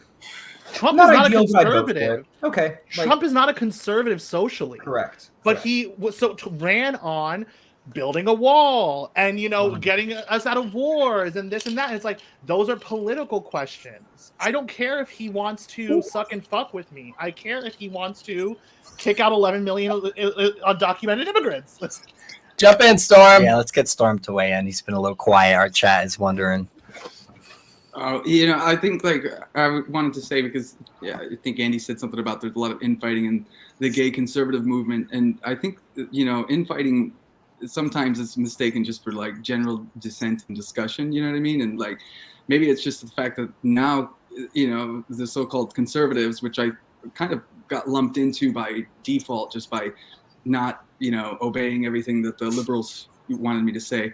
I think that it's there's probably more infighting on this side just because there's, we're allowed to dissent on this side. You're allowed to have different opinions, you know what I mean? And so, I don't think it's necessarily a bad thing that not everybody agrees on every single element that, is supposedly conservative or whatever makes you conservative. I think it's actually probably a good thing that there's so-called infighting. It's probably not a good look all the time, but as long as people aren't always agreeing, that moves discussion forward. Like, the whole, on the left, you can't even, you can't dissent even a little bit and they just kick you out into the conservative side. So a lot of us, I think, get lumped onto this conservative side just because we're no longer welcome on the left. You know what I mean? That's a great point you make there. So there's infighting, but is it infighting or is it just discussion? And I think we should all probably try to be more conscious in how we conduct ourselves. But I guess the argument, that Andy's trying to make is when it comes to voting, that a lot of that disagreement and dissent tends to prevent the right from being able to unify around a candidate in order to win an election. So I don't Yeah, think that's the that bitch of a anybody- two-party system, right? what was that, Cam? I don't think that anybody is worried about disagreeing and dissent, and I totally think that's healthy for any political party. I think where it becomes a problem, and when I forgot who said it, but someone in here was saying who wants to control what being conservative is. I think that when you have a Republican that votes for an omnibus bill that just passed, when did it pass? 2 days ago? Yesterday? Last Thursday, it passed in the House, and I believe it was Wednesday it passed in the Senate. When you start getting Republicans and conservatives that are so watered down that look at the left hardly ever is branches off from itself when voting. Like what Basil, you said they're like a cohesive force. They are like one. It's like the mind or something from video game, like the hive mind. Like they are so set on doing whatever it is they're doing. And then you have the conservative side that is having a very important fight right now when it comes to whether or not we are going to send another 500 billion to Ukraine or 50 billion to Ukraine or whatever. You know what I mean? It's like, I think that the infighting, when it becomes important and necessary, is when you get to Congress and you start having these votes that are very important. And then you have to start defining what a conservative really is. Cam, I agree with that. I think that I think that's why I was confused by the premise of the question with using the word infighting, because I was like, because I thought the same thing. I'm like, if a Republican does something that I don't like, I say something about it. Like I'm not, and I didn't know if that was the premise of the question. Like, oh, we should just all support people all the time because they're a quote unquote conservative, which I vehemently disagree with. But I don't know if that's considered infighting. But like, I'm gonna fucking call out Mitch McConnell till the cows come home. He's awful. Yeah, so let me bring up some current events that are relevant here. Senator House guy McCarthy, this new dude who's kind of reigning in the House as the minority leader. He joined on to a initiative by 13 House Republicans who vowed to tank any priorities of GOP senators who vote for the omnibus bill. So now this new cohort, after McCarthy signed on, they got it up to 31 Republicans in the House. It could continue to grow, but basically what they're doing is they're saying, look, any of you guys that voted for this omnibus bill, we are going to block you in the next session.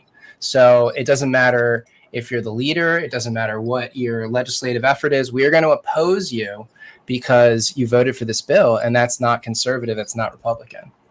So there's an example of, sort of the wider infighting in the conservative movement as we're seeing this ongoing struggle in the Republican Party between the more populist, you can call it MAGA, you can call it the Trump faction, whatever.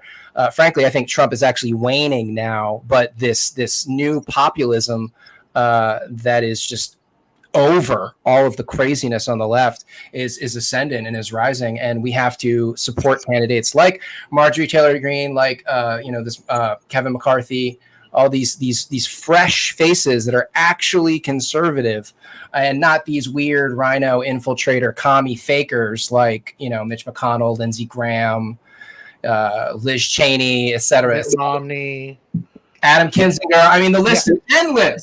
That's kind of what I wanted to bring up. That Storm pointed out was that, yes, when you get kicked out of the left, you are assumed to. But there is no, like when I'm saying when you get kicked out of the left, there is no conservative movement. You kind of just get lumped in with them because like I said, there is no conservative movement. There is the left that you can be in or out of. A minuscule anti-left, a very principled, like ideological type of people, and then everybody else. Yeah, so we have to kind of just support those people as we can. And it's like what I was talking to the last time I was talking to you guys, where it's like, yeah, Mitch McConnell, Lindsey Graham, fucking Liz Cheney, all these people are not anti-left. They are leftists in that they advance the left's project. So it's like that I don't consider infighting. What infighting is like what you were talking about earlier. When it comes to media actors who sell takes based on the premise that they are fighting the left, making personal social decisions about who they're going to elevate and not talk about. Or for example, when Madison Cawthorn gets kicked out of Congress for exposing the fact that he gets invited to orgies. That's infighting. That's the type of infighting that we're talking about, where it's interpersonal drama, where exactly like Andy says, it's interpersonal drama where it's like, well, so Caleb made a comment. He said, I interpreted the question as interpersonal drama hindering the political coalition. And then Andy replied and he said, yes, I was referring to interpersonal drama. Also, someone in the chat said they were like, oh, that's not Andy, it's a parody account. No, that is Andy. No, that is Andy. Yeah. It's not a parody account. But yeah, politics attracts the type of people like busybody women and homosexuals, closeted homosexuals, who very much are into this, where it's like about who you're whining and dining and who's being friends with you and who's not, who's betrayed you and who you have to get back at and have it be a melodrama about, because it's the type of people that politics attracts. Yeah, and I wonder how much of that influences, the influencer culture, right? The YouTubers and the podcasters and the same sort of thing. I think you brought something up about this on your Twitter account recently, Basil. And I think you brought it up to us too, like right before we were streaming last time. Well, when we shot an episode, but it's like how much of that is very similar, this interpersonal drama between people who are influencers, and they, on the surface, it seems like all these people are on the same side, but how much of it is just, people like, hey, I scratch your back, you scratch mine, and clout chasers, I don't mind. Really quick, I have a friend who was at Turning Point, the last event in Arizona, and he told me, he says, a lot of the people there are also that, there's a lot of clout chasers on the right as well. I reject the whole smear of clout chaser. I like the more clinical term of take seller. Are you selling takes? Yeah, coattail rider. Yeah. The thing is, are you selling takes? Are you trying to get me to subscribe to your Substack? Are you trying to get me to buy when you get yourself published in American Greatness? Do you want me to buy that? Do you want me to subscribe? Are you a take seller? There's nothing wrong with being a take seller. It just means you're being a media actor. You're trying to have a career in media. You want to be Howard Stern. You want to be Rush Limbaugh. You want to be whoever. That is fine. The thing is the disconnect between I'm selling you my takes, marketing myself as an anti-leftist, giving you the hot takes about combating the left, but really I'll ignore this and I'll ignore that and I'll disparage this person and outcast that person if the right person DMs me to, or if the right hot, senator tells me to, or it's like it's all. Let's not be naive. Let's be adults about how adults conduct themselves. We have a professional, and it's like what's going on in the DMs. Oh, Andy, he says, have you ever had the experience where you wanted to connect with the gay conservative on social media, but then he thinks the request is a proposition that is romantic or sexual in nature? Yes. I may have had that recently with someone. I'm not going to name drop who that is, but I'm not quite sure if that's what it was either. I know that this person never hit me up again afterward, even though I was like, sure. I knew it, girl. I fucking knew it, girl. Yeah, I'd come hang out, for drinks or whatever. Let's be adults. We are men. We are grown men in this room. Let's be fucking adults. That is what it is. I mean, like, what are we talking about? Why do certain pretty girls get elevated as based e-girls on the right? Because of who wants to fuck them. Why do certain media actors get elevated over others? Because someone wants to fuck them. That's why I'm like, I'm not gonna be a media actor. Who's trying to fuck this? Like, that's why I'm like, let me just dip out before I get into it. Oh dear! Oh my god, I'm dying. The self-deprecating humor. Ooh, it's so good. Somebody does. That's the thing. How many people are watching? 32. Somebody does. Somebody does. They're like, that's a handsome guy right there. I want that. Storm, you're in LA. Can you give me a little like what's happening there, like on the ground? Like, how's it looking in Los Angeles? You mean generally, or on? Yeah. It's it's not what it used to be. Yeah, I mean, I don't know. It's not 2020 anymore, so that's nice. I guess from a COVID standpoint, things are starting to look a little more normal over here. We were kind of the last holdouts on all our mask mandates and all that shit. So that's kind of starting to die down. Even their public health lady is kind of starting to give us a little more freedom, I think. but it's still nice of her to grant that. You guys are in New York, right? Like, are you? Yeah. Okay. So it's. I mean, it's probably pretty similar. We don't put our homeless inside at night like you guys do, but everything is kind of homeless. There's some clawing back from like the pandemic, where like some of the businesses are opening and stuff again. There's not boards everywhere, but otherwise, it's still it's kind of rough. It's like reminiscent of like the 70s and 80s sort of. Cities are dying sort of environment. So, I mean, LA has all of that going on. We just got a new mayor who's basically Lori Lightfoot 2.0. Oh, no. Yeah. So we had like a guy that's a real estate developer. He switched to be a Democrat just because you can't get elected in LA if you're not. Rick Caruso, he was running against Karen Bass, and it looked like, there was kind of some hope for LA there for a second, but they just elected more of the same. And you had that experience of having somebody reach out online that you thought was just for political that turned out not being? Yeah, a couple times. I don't want to dive too deep into that, but I haven't. I just thought that was a very funny question because it's not an uncommon thing. Yeah, I was gonna say. I mean, I feel like not to generalize gay people after I've spent the last hour telling people not to generalize gay people, but I feel like that's like that for if I'm on the like receiving end of somebody reaching out to me, I'm like always a little bit like, okay, wait, what is this though? Like, is this like because again. To make a small generalization about gay people, like that happens a lot. And it's like, so like if I reach out to somebody and like they don't respond and like maybe they think that I'm like, yeah, well, fucking gay people, this is how they are. So granted, the person I mentioned earlier was someone I reached out to, I invited them on the show. It was pretty sincere. I wasn't flirting or anything, but their response was a little flirty, I guess, in return. So that was more what I was referring to. So maybe they interpreted it that way. I don't know. Regenerator. We are not all single. We want to go through. Can we not? Can we just not? I can't. All right. Well, all I'll say is Russell is married, so he's off limits. So is Miss Jeannie Gold down bottom. She is also married and off limits. There you go. Happily married. How's your husband? Are you asking me? Sorry. Yeah, how's your husband doing? He's great. He actually made a comment in the comment section earlier. So. Oh, really? What's his name? Russell said the chat is getting thirsty again. Uh-oh. Go to Michael's comment. Michael Lorb. Oh, just that's what I laughed at. I saw that one. Which is funny. Cam had some admirers. Hazel picked up his phone and he was out. Storm, they were thirsting after Storm too. Oh, well, how could they not? Look at him. He's very. Oh, I think I missed it. Damn. Didn't see it.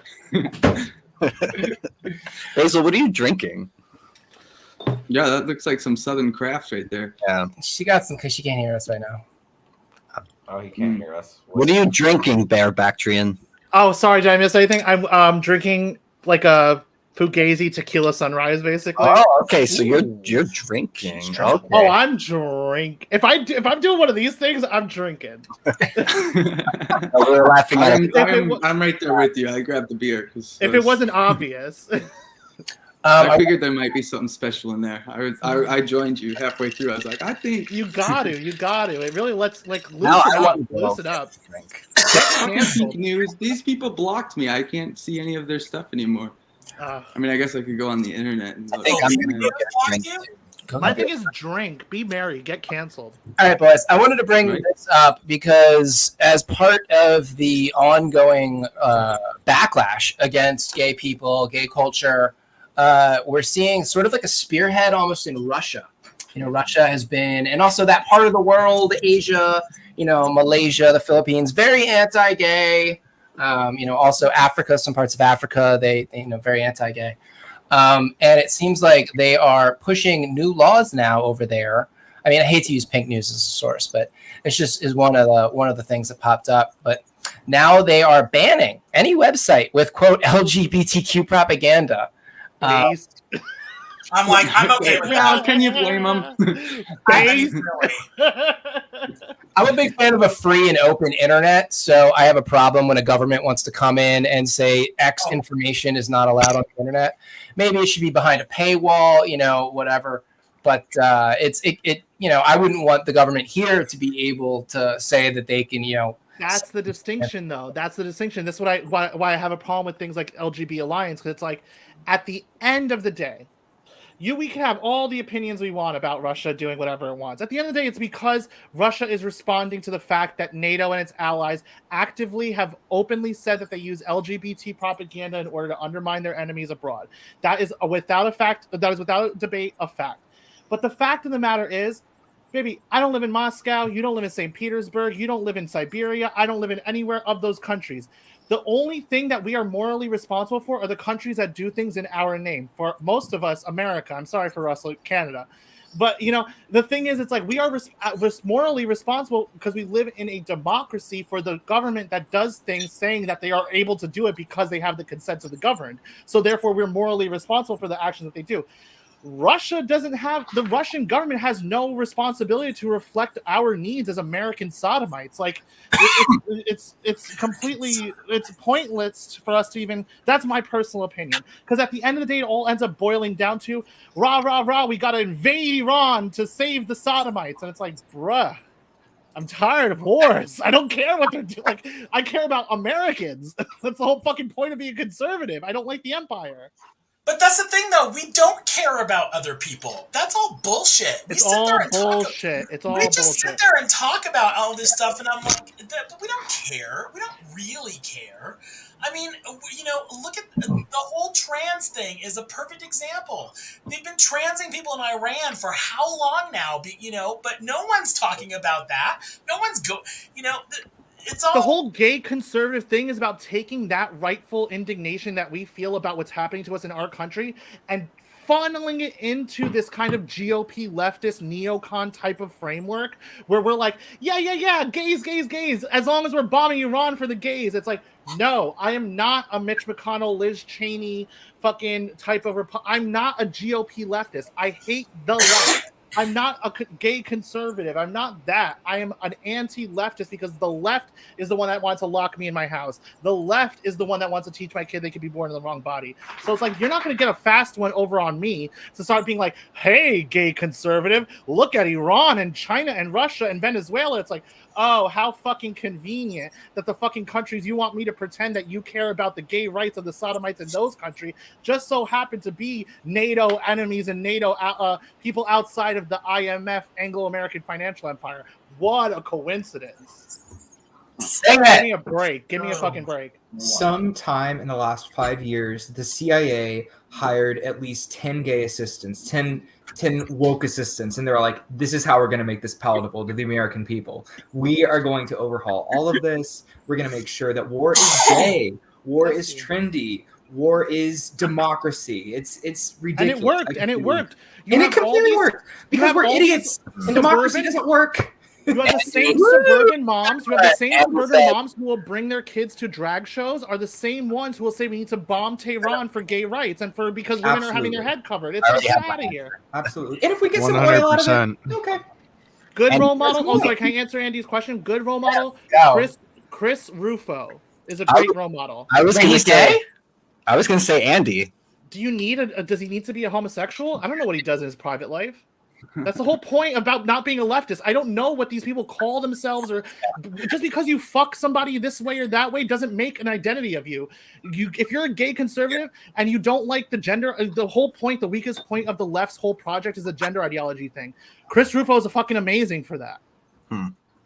Scott and also Andy No, obviously Andy No, Andy that was the classic, obvious answer. Of course, I mean, groundbreaker. And Michael says, Andy, does Milo count? Milo's a bad example. Isn't he like hetero now? Ah, so bad. We are ex-sodomites, okay? We are ex-homosexualists. Give me some good Sure. ones. What's some other good Right. ones? We got Andy is a good one. We got Christopher Rufo. We got Scott Pressler for his work getting people registered. Scott that's Pressler, a yeah. good Oh yeah, the long-haired one. Yeah. Yes. Love So- him. Love him.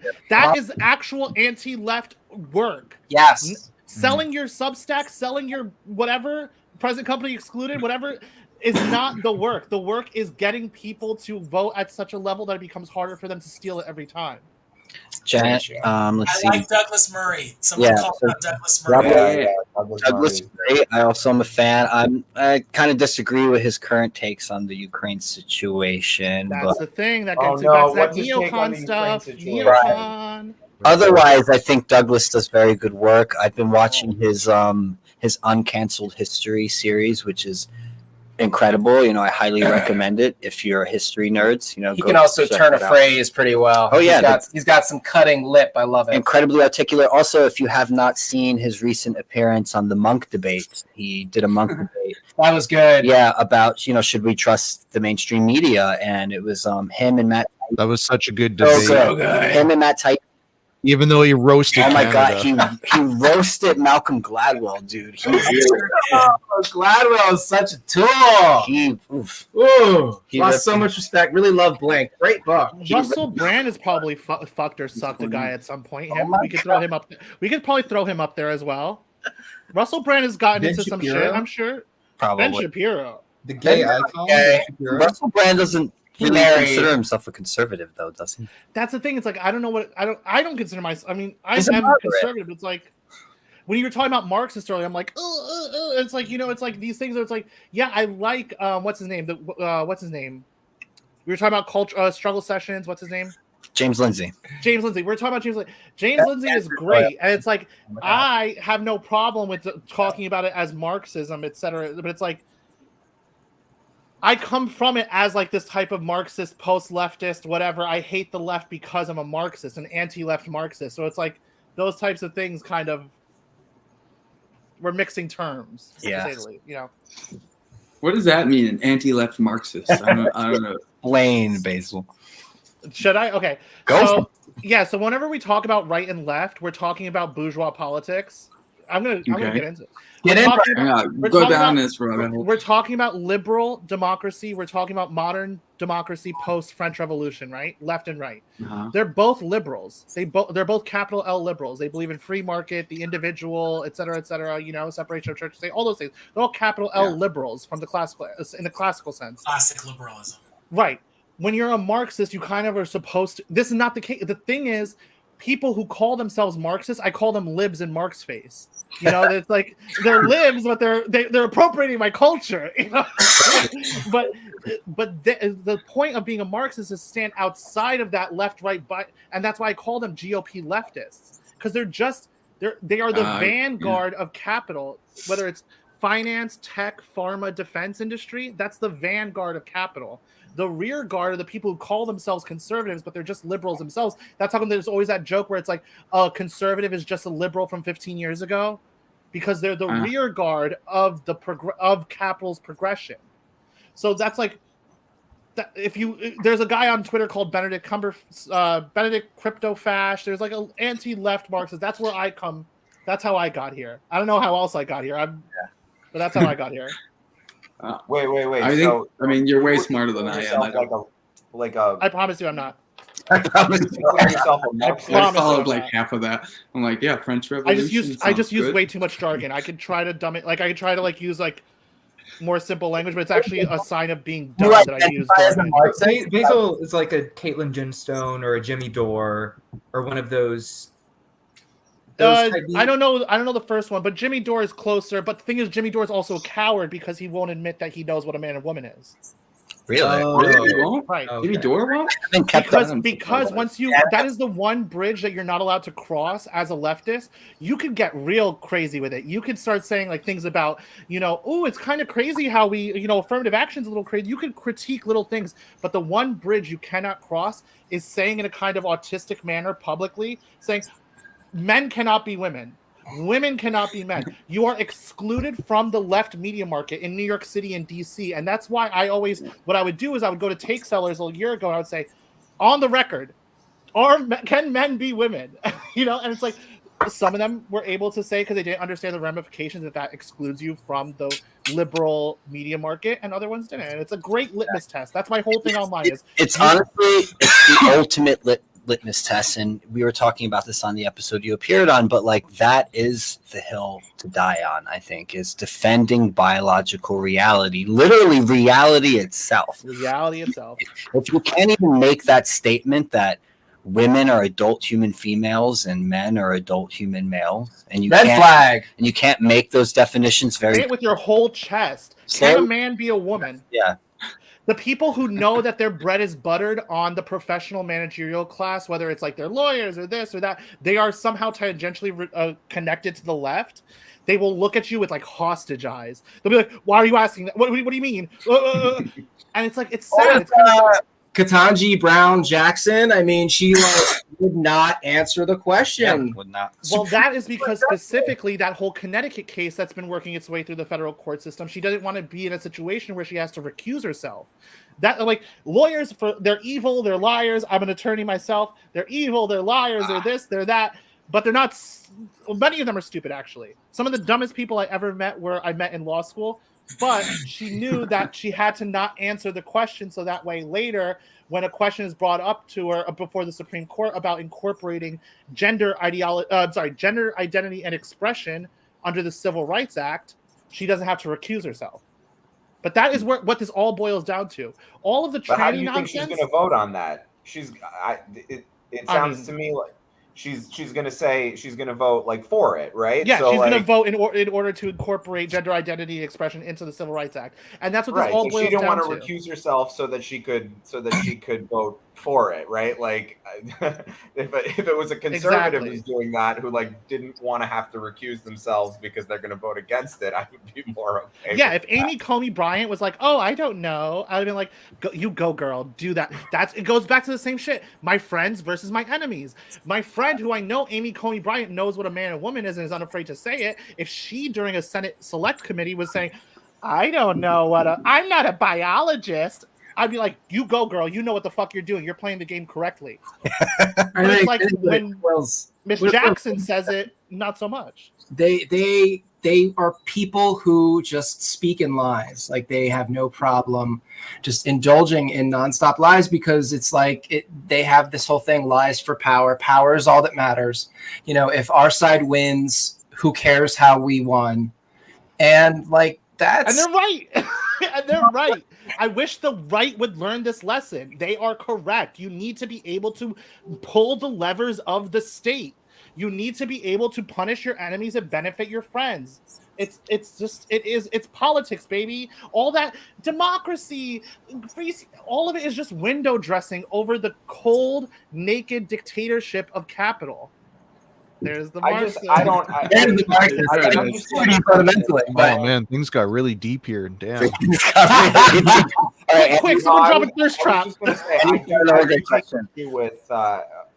Just quickly, I do take issue with the idea of take power by any means necessary. I disagree fundamentally. Yeah, and that's why you'll never have power, Matt. That's not true. That's fine. I'm not looking for it. But, I always used to say, there are different forms of power. You know? I used to say, God forbid I ever became the dictator of Afghanistan, the rivers would run red with blood. Oh my God. I don't take it down. I don't agree with. It's a joke. It's a joke. All right, whatever. It's gone. The moment's over. It's over. All right. Well, let's go to Andy's question. Yeah. Can one be authentically conservative and unapologetically femme or queenie? I think so. Totally. I think it goes back to what I was saying earlier. Like you can be someone who doesn't conform to gender, gender non-conforming. You can be gender non-conforming. You can be someone who's homosexual. You can be all these things. But say, I value family. I think family values are important. I think most men are manly and probably should be, and most women are feminine and probably should be. You can state those things and still not fit into that and accept that. You know the what thing I mean? with Andy's question. I feel like the answer is yes. They can be femme, queenie, and conservative, but they're going to annoy the fuck out of me. Oh my God. It depends. Yes, Exactly. you can literally be that, but I'm going to be annoyed by you. The question of can you be conservative and very flamboyantly femme is like, maybe I want to see an example of it, but it's like, what do you think about the border? What do you think about vaccine mandates? What do you think about gender ideology? Those are the questions. I don't care about how you are. Scott Pressler's quite feminine. He's got the long hair. He's really skinny and slender. He looks quite feminine. And I mean, man, he's Republican as hell. He's quite conservative and is pushing a lot of very conservative values. So I don't. Can you imagine Scott Pressler like being like, "Yeah, queen"? Like he would never. Like, That's true. I posted something about this on Twitter the other day, and I feel like a lot of gay men kind of, and I'm not saying there aren't people who are naturally feminine as gay men, but I think a lot of them kind of conform to that way of behavior, the Yas Queen slay. It's just fun. Because not just that, I think a lot of them are afraid of being accused of being heteronormative or trying to fit in with the heteronormative culture, and they want to be accepted. They want to fit into the LGBTQ community, so they take on that behavior, that persona, as a sort of caricature instead of just embracing like I'm a man and I can be masculine and gay and there's nothing wrong with that. It's also a sometimes very powerful rhetorical tool. I am a 6 foot pound, 200 pound, a 6 foot about Afghan man. To talk to a woman is very disarming for me to be like, hey girlie, let's kick out those 11 million undocumented, right girlie? Let's go, like they are lowering working standards. That's what Scott does. It has to be. How do you think he's registered so many people? It's disarming for women, and at the end of the day, it's like until we repeal the 19th, that's we have to deal with the fact that women are a significant voting bloc in this country. So, can we play a quick game? Can we play a quick hypothetical question? Okay, I have two hypothetical questions. The first one is, if the 19th Amendment was repealed, okay, would Caitlyn Jenner vote? The more important question before you even answer is, if the 19th Amendment were repealed, who would Caitlyn Jenner vote for? That's a good question. That's the point. That's all. That's the thing that you know. Yeah. No, it's a good point. Oh shit! I think that question just broke me. I know, right? So, and he adds, but conservatism elevates and protects traditional gender roles. So how can one be subversive of that from within? You gotta accept your marginalization. I think it's gays, all about... get back to being marginalized. Gays, get back to the jobs. Get back to the blacked out bathhouses. Stop pretending to be mainstream. That's how you reconcile the two. We go back to a pre-Stonewall type of arrangement. I maintain that the mainstreaming of gay culture was one of the worst things that could happen to it, because it's so young. It didn't really have a chance to grow. We lost so many of our elders to the HIV crisis, and we were likely subtly influenced by nefarious elements from the American establishment.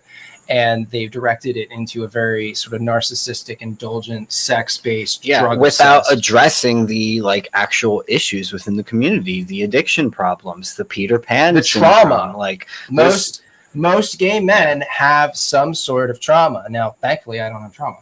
But come on, Brent. I don't. I mean, I don't have a bad trauma. Little maybe mild trauma. Mild, my dad was a little narcissistic growing up, but nothing like trauma. What some people have had. I don't even want to. Minimize. Well, like Josh from Disaffected, I mean, his whole background. His story is crazy. Everyone knows the story. And so many people on and there's on the Discord, there's so many people on that Discord that have stories that are similar to or worse than his. So it's such a societal problem. It's the elephant in the room. It's the pathological elephant in the room. It's contributing to so many of our problems across the board. And it really gets to the core of what's happening, is that we're sort of being macro socially abused by the ruling class. We're being gaslit. We're being infantilized. And I think this is a good point to kind of bring in some of the stuff that Josh talks about on Disaffected, pathological personality disorders or character disorders, if you want to use the more old school term. There's a lot of them in the gay community. Cluster B, narcissistic personality disorder, What are the other cluster Bs? Histrionic. It's the Histrionic. one you react crazy. Then there's the antisocials. Antisocials who tend to be borderline, more which is where borderlines. you switch. You have a lot, and they all interbleed too. There's a lot of mixture. And into straight up psychopathy. And it's like I really truly think me and Brent both feel this way, that at the helm of our government and at the helm of this whole cultural revolution, and even in the lower ranks, the people out in the streets, like the Antifa members and the people who attacked Andy and those sort of folks, is we have psychopaths at the helm. People who don't have a conscience. It's not there. A conscience is, to me, it's like, the way I see it is, it's a mechanism. It can be turned on. It could be worse. They could be actually like being piloted by demons. Well, we don't have to go into the metaphysical sort of stuff. We can look at it just purely from a psychological perspective. And a conscience is something that could be turned on or turned off, like a mechanism. And a psychopath is someone who they don't have that. It's not there. It's not a matter of turning it on or turning it off. And worse and even scarier than that is the really effective ones can play act it. They can play act emotions. They can fake cry. They can pretend to care. And I think these are the types of people that we have running our government. And when politics attracts this type of person. Attract those. You're absolutely correct. Attract those pathological type of people. When you have people like that at the helm, they can convince large amounts of other people to turn their consciences off or to be selective with who they apply their conscience to. It's like from the top to the bottom. You have the sociopaths who are the elected officials, the titans of industry, blah, blah, blah, blah, blah, down to the Antifa member who attacked our friend Andy. Andy, follow back. I just followed you. Andy's going to follow all you guys. I'm going to give him all your handles later. He told me to give you your handles. So. From the top to the bottom. And this is what I say. It's like, these are political structures. The left has this from the top to the bottom, where they have at the top the sociopaths who are able to put on their tie before and after their sex orgy at the Hamilton in DC. And they also at the bottom have their sociopaths Antifa who are willing to do street violence. Again, I'm not advocating for blah, blah, blah, blah, blah. My point is that as an objective structural analysis, this is how a successful political entity organizes itself. From the top that has the plausible deniability, but who knows completely exactly what's going on, but is sociopathic enough to put that on the back burner and present publicly as one way, to the downward, the criminals, the drug addicts, the bussy sellers, etc., who are sociopathic in the same way, but who don't have to put on the pretense of presenting themselves to the public. They just have to be violent with the left's enemies. Yeah. So it's like, I don't want to make a value judgment and say this is a bad phenomenon in and of itself. It is a phenomenon of being able to effectively wield power. It's the people who will lie and cheat and do anything to attain power because they're sociopaths and psychopaths, just to bring that back to bring that full circle. Or someone who can act as a placeholder, like George Bush or Joe Biden. There's nothing going on up there, right? So very easy to move them around. Yeah, right, but the psychopaths are the ones behind the scenes in the deep state that are pulling the levers, because Joe Biden doesn't know. He'll just do what these people tell them. Exactly. I'm going to recommend a book to all of you guys, and Brent and I recommend this book to everyone. Please go pick up a copy of Political Ponerology by Andrew Lobachevsky. It talks all about this, how pathological personalities can take over a movement or even an entire government and pathologize the entire culture in a sense. And what we are living under right now is sort of like an early stage form of what he calls a pathocracy in a sense. We are living in a cluster B world. Yes. Yeah. I gotta take off here, guys. But just before I go, I just wanted to say really, really quick here, I work in an industry where I frequently come in contact with people that have cluster B personality disorders, psychopathy and that. But I'll tell you the one thing, what attracts these people to positions of power, and that is impression management. They are experts at impression management. That's why they go into politics. That's why they go. I've met people, and I met someone one time, and we were having a conversation, and I don't want to give too many details away about my work setting and that, but it seemed like very, very normal. So what I had read about this person didn't seem to line up with everything, but it didn't take long for me to see the cracks Yes. It really did not take long for me to see the cracks. It's important, though.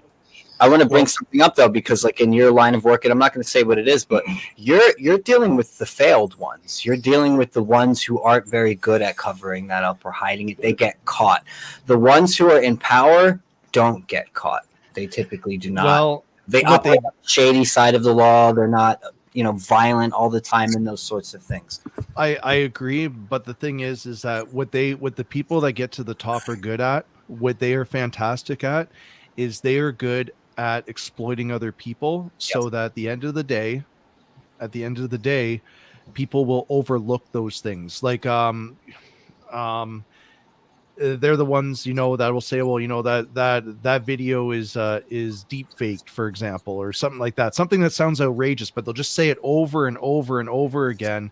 And that's the difference, because with the people I'm talking about, you start to see the cracks in the veneer, and then it quickly falls apart, and then the violence starts and the threats and all that sort of stuff. The high end people, they call them the organized psychopaths and that sort of thing. When people see through the crack, they buy them off, they blackmail them, they intimidate them, again, talking about the deep state and things like that. So I think that's one of the things we have to remember. All these cluster B personality disorders come down to one key aspect: impression management. But with that, I got to get going, guys. So you have a great night. All right, Russell, thank you so much for joining us, man. We always appreciate your insight, and we love you a lot. Good to see you, Russell. Take care, buddy.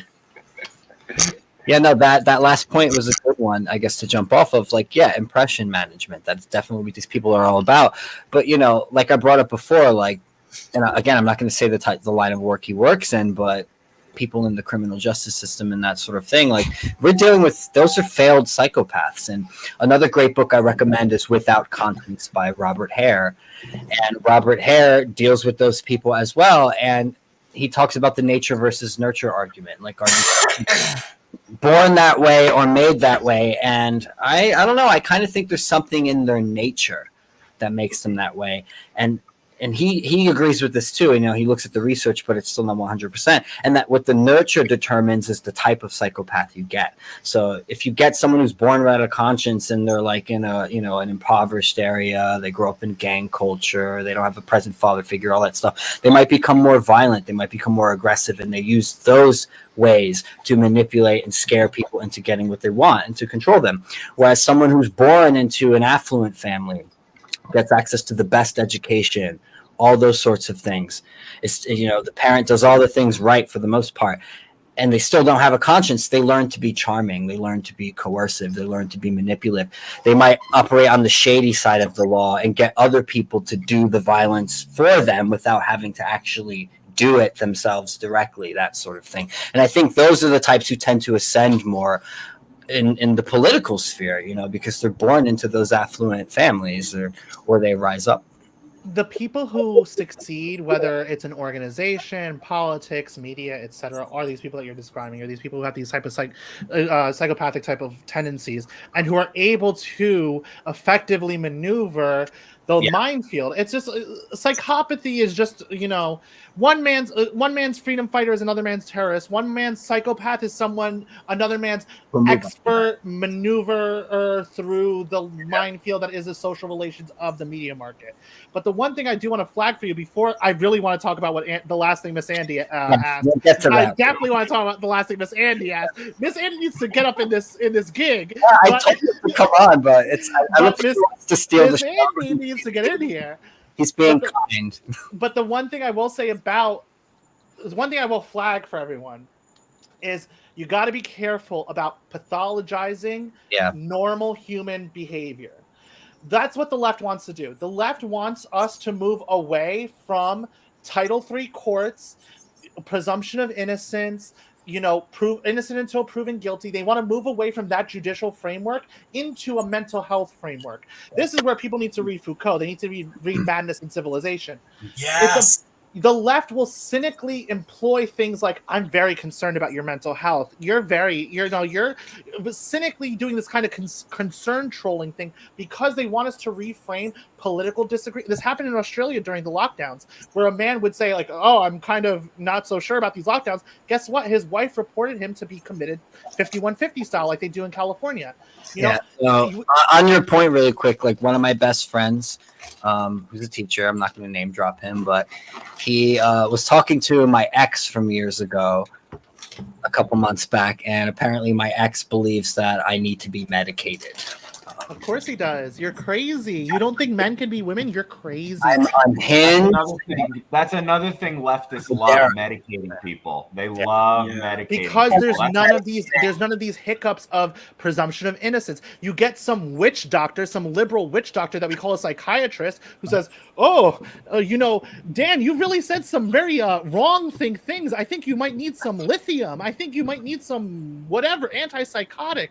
And that's how they get around the pesky thing where it's like, sure, what you said wasn't illegal. You have freedom of speech, but you've certainly concerned us about your mental health. So you need to be committed. You need to be 5150. Granted, in 2021, I was, posting pictures on the internet brandishing an AK-47 and a you're crazy for that.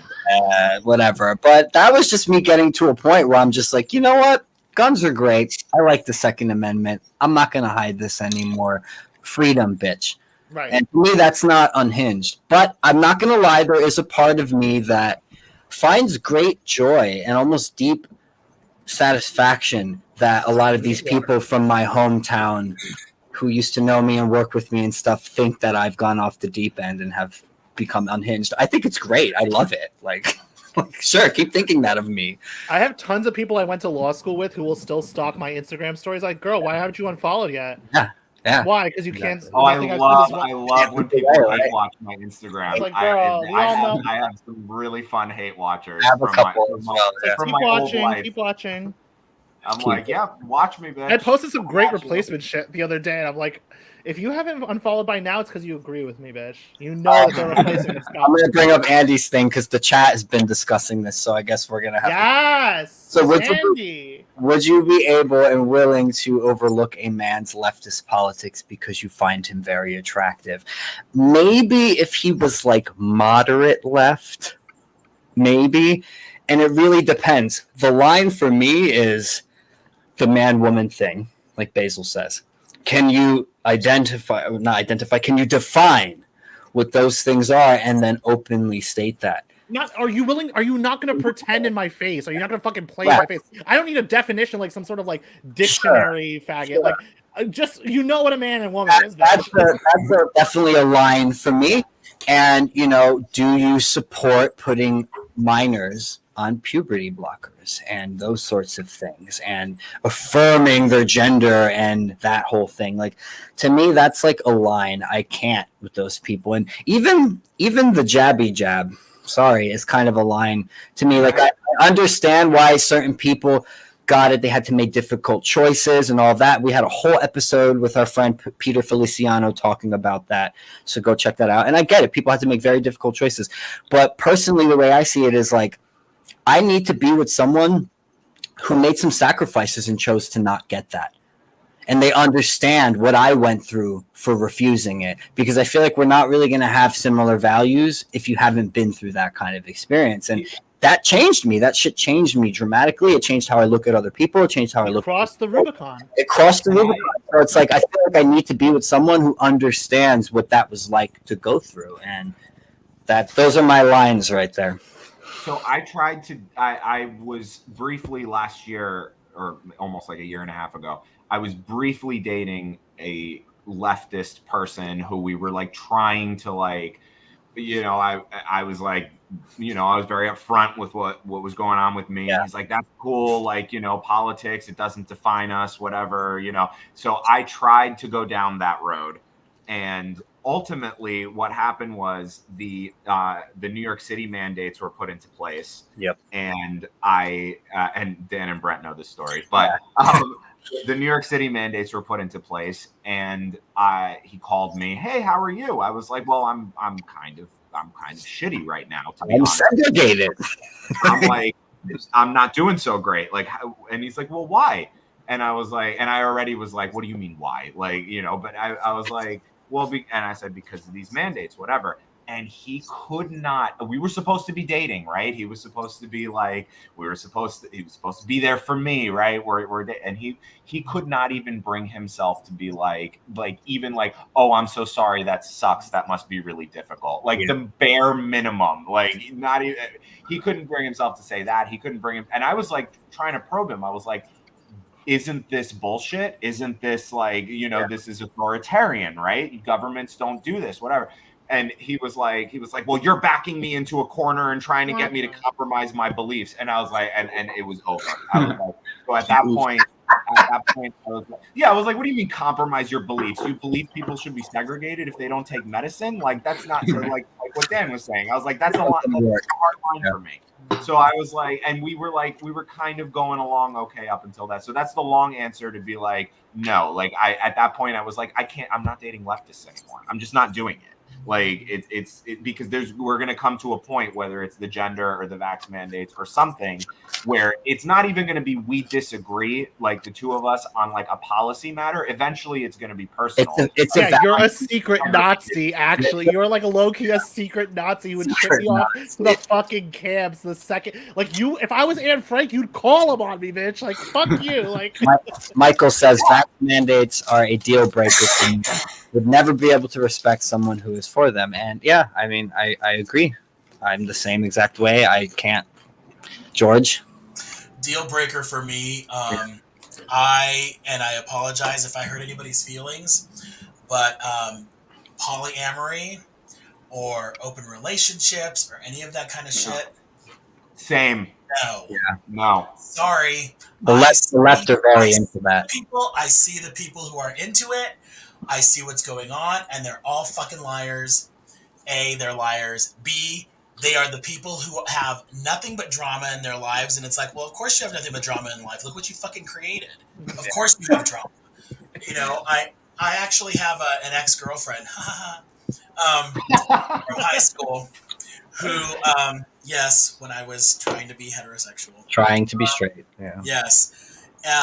Who is now who has been married for 20 years in a polyamorous relationship. And when she first came out to me, because you know they love to steal that language, just like trans people love to steal the coming out language.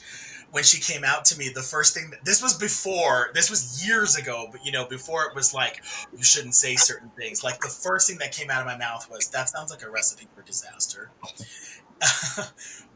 Our relationship has been strained since then, but yeah, I no, you're not going to sell me on it, and I'm very hard on that.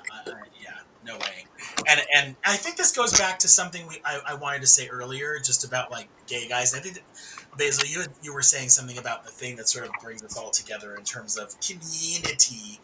I think it's high time that the gay community have a reckoning about our hedonism. Yeah, I agree. And I think it's high time that we take some responsibility for the bad behavior that we have seen as that we hold up in our community as freedom, and as liberation, and see it for the negative and pathology that it brings to our lives. And it's about and I really, really wish that we would have that conversation and start holding each other accountable for it.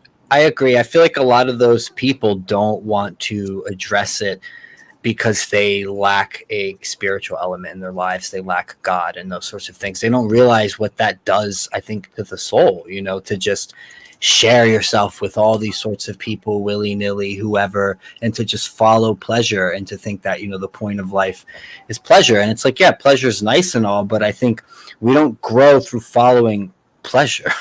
We grow through disciplining ourselves. And I very much take like a Peterson-esque sort of view to this whole thing, is that, you know, you want to put off those sorts of things to invest in your future. So, if you're just focusing on the present and pleasure, you're not making any sacrifices to develop yourself, to build yourself up, to commit to something. And there's a lot of fear of that within the community of commitment. No one wants to do the hard work it takes to make something long lasting and sustaining itself. It's worse than that. And it's like worse fear of than, adulthood. yes, fear of adulthood. And I brought this up. I Yeah. mentioned Peter Pan syndrome, and a lot of gay men especially have Peter Pan syndrome. And I think it's because, one, there's no feminine regulating force in our relationships. That's one aspect of it, perhaps. The other is we don't have kids. We're not suddenly thrust into that experience of having to care for another being that's not us. And not all men rise to the occasion. I understand that there are a lot of deadbeat fathers out there, but I know and have met a lot of men in my lives who were kind of aimless and lost and didn't have their shit together. And as soon as they had a kid or got a woman pregnant, or not maybe got the woman pregnant, but as soon as that kid came out and they saw it, something changed in them, something clicked. They got their shit together. They became more responsible. They grew the hell up. And I think a lot of gay men don't have that experience at all. Yeah, they were the ones who were in the closet and they got really drunk one night and they had sex and they had a kid, but like we also have really, I don't know about y'all, but I had really poor male role models. Yeah, and I feel like a lot of gays had really poor. There's a male pattern role there models. that doesn't want to be talked about as well. Yes. I want to give a little love to the straights, though, for a minute, because right now, and this was not always the case, but in this day and age, I'm seeing this polyamory phenomenon seep into the straights. At least the leftist straights, because like this is what lefties do now, right? So I want to give a little love to my polyamorous straight people. I mean, it was always like there was always some of it, like you had like Jeff said we're turning into church ladies way too early. Proud church lady. Sign me up for church lady. I'm I'm a so proud church lady. actually. Felix said, nailed it, Dan. Pleasure seeking without responsibility is degenerate and dangerous to the soul, even for straight people. Yeah, I mean that's kind of how I see it. And look, I've read about the polyamory lifestyle and those sorts of things and open relationships. I've talked to people who've been in those experiences, and I'm not going to tell anyone what they should or should not do with their lives, but I do think a lot of those people are lying to themselves about it not taking a toll on them, because I think it. I won't even share my food. I don't know how I'm expected to share my food. Thank you, Cam. Thank you. I feel like I'm so Hey, possessive. you don't share a fry with me? Not one? I don't get one fry? Only one fry for Daniel. Okay, Maybe thank one. But I don't know. And maybe that's just me as a person. I'm just too possessive. Yeah. I hate it. So the polyamorous people would say that that's unhealthy. That's not. Honestly, it probably is. The extent to which I'm possessive in a relationship, I've really had to work on in the past relationships that I've had.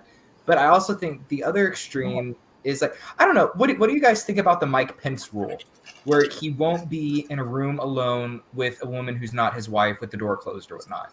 Based.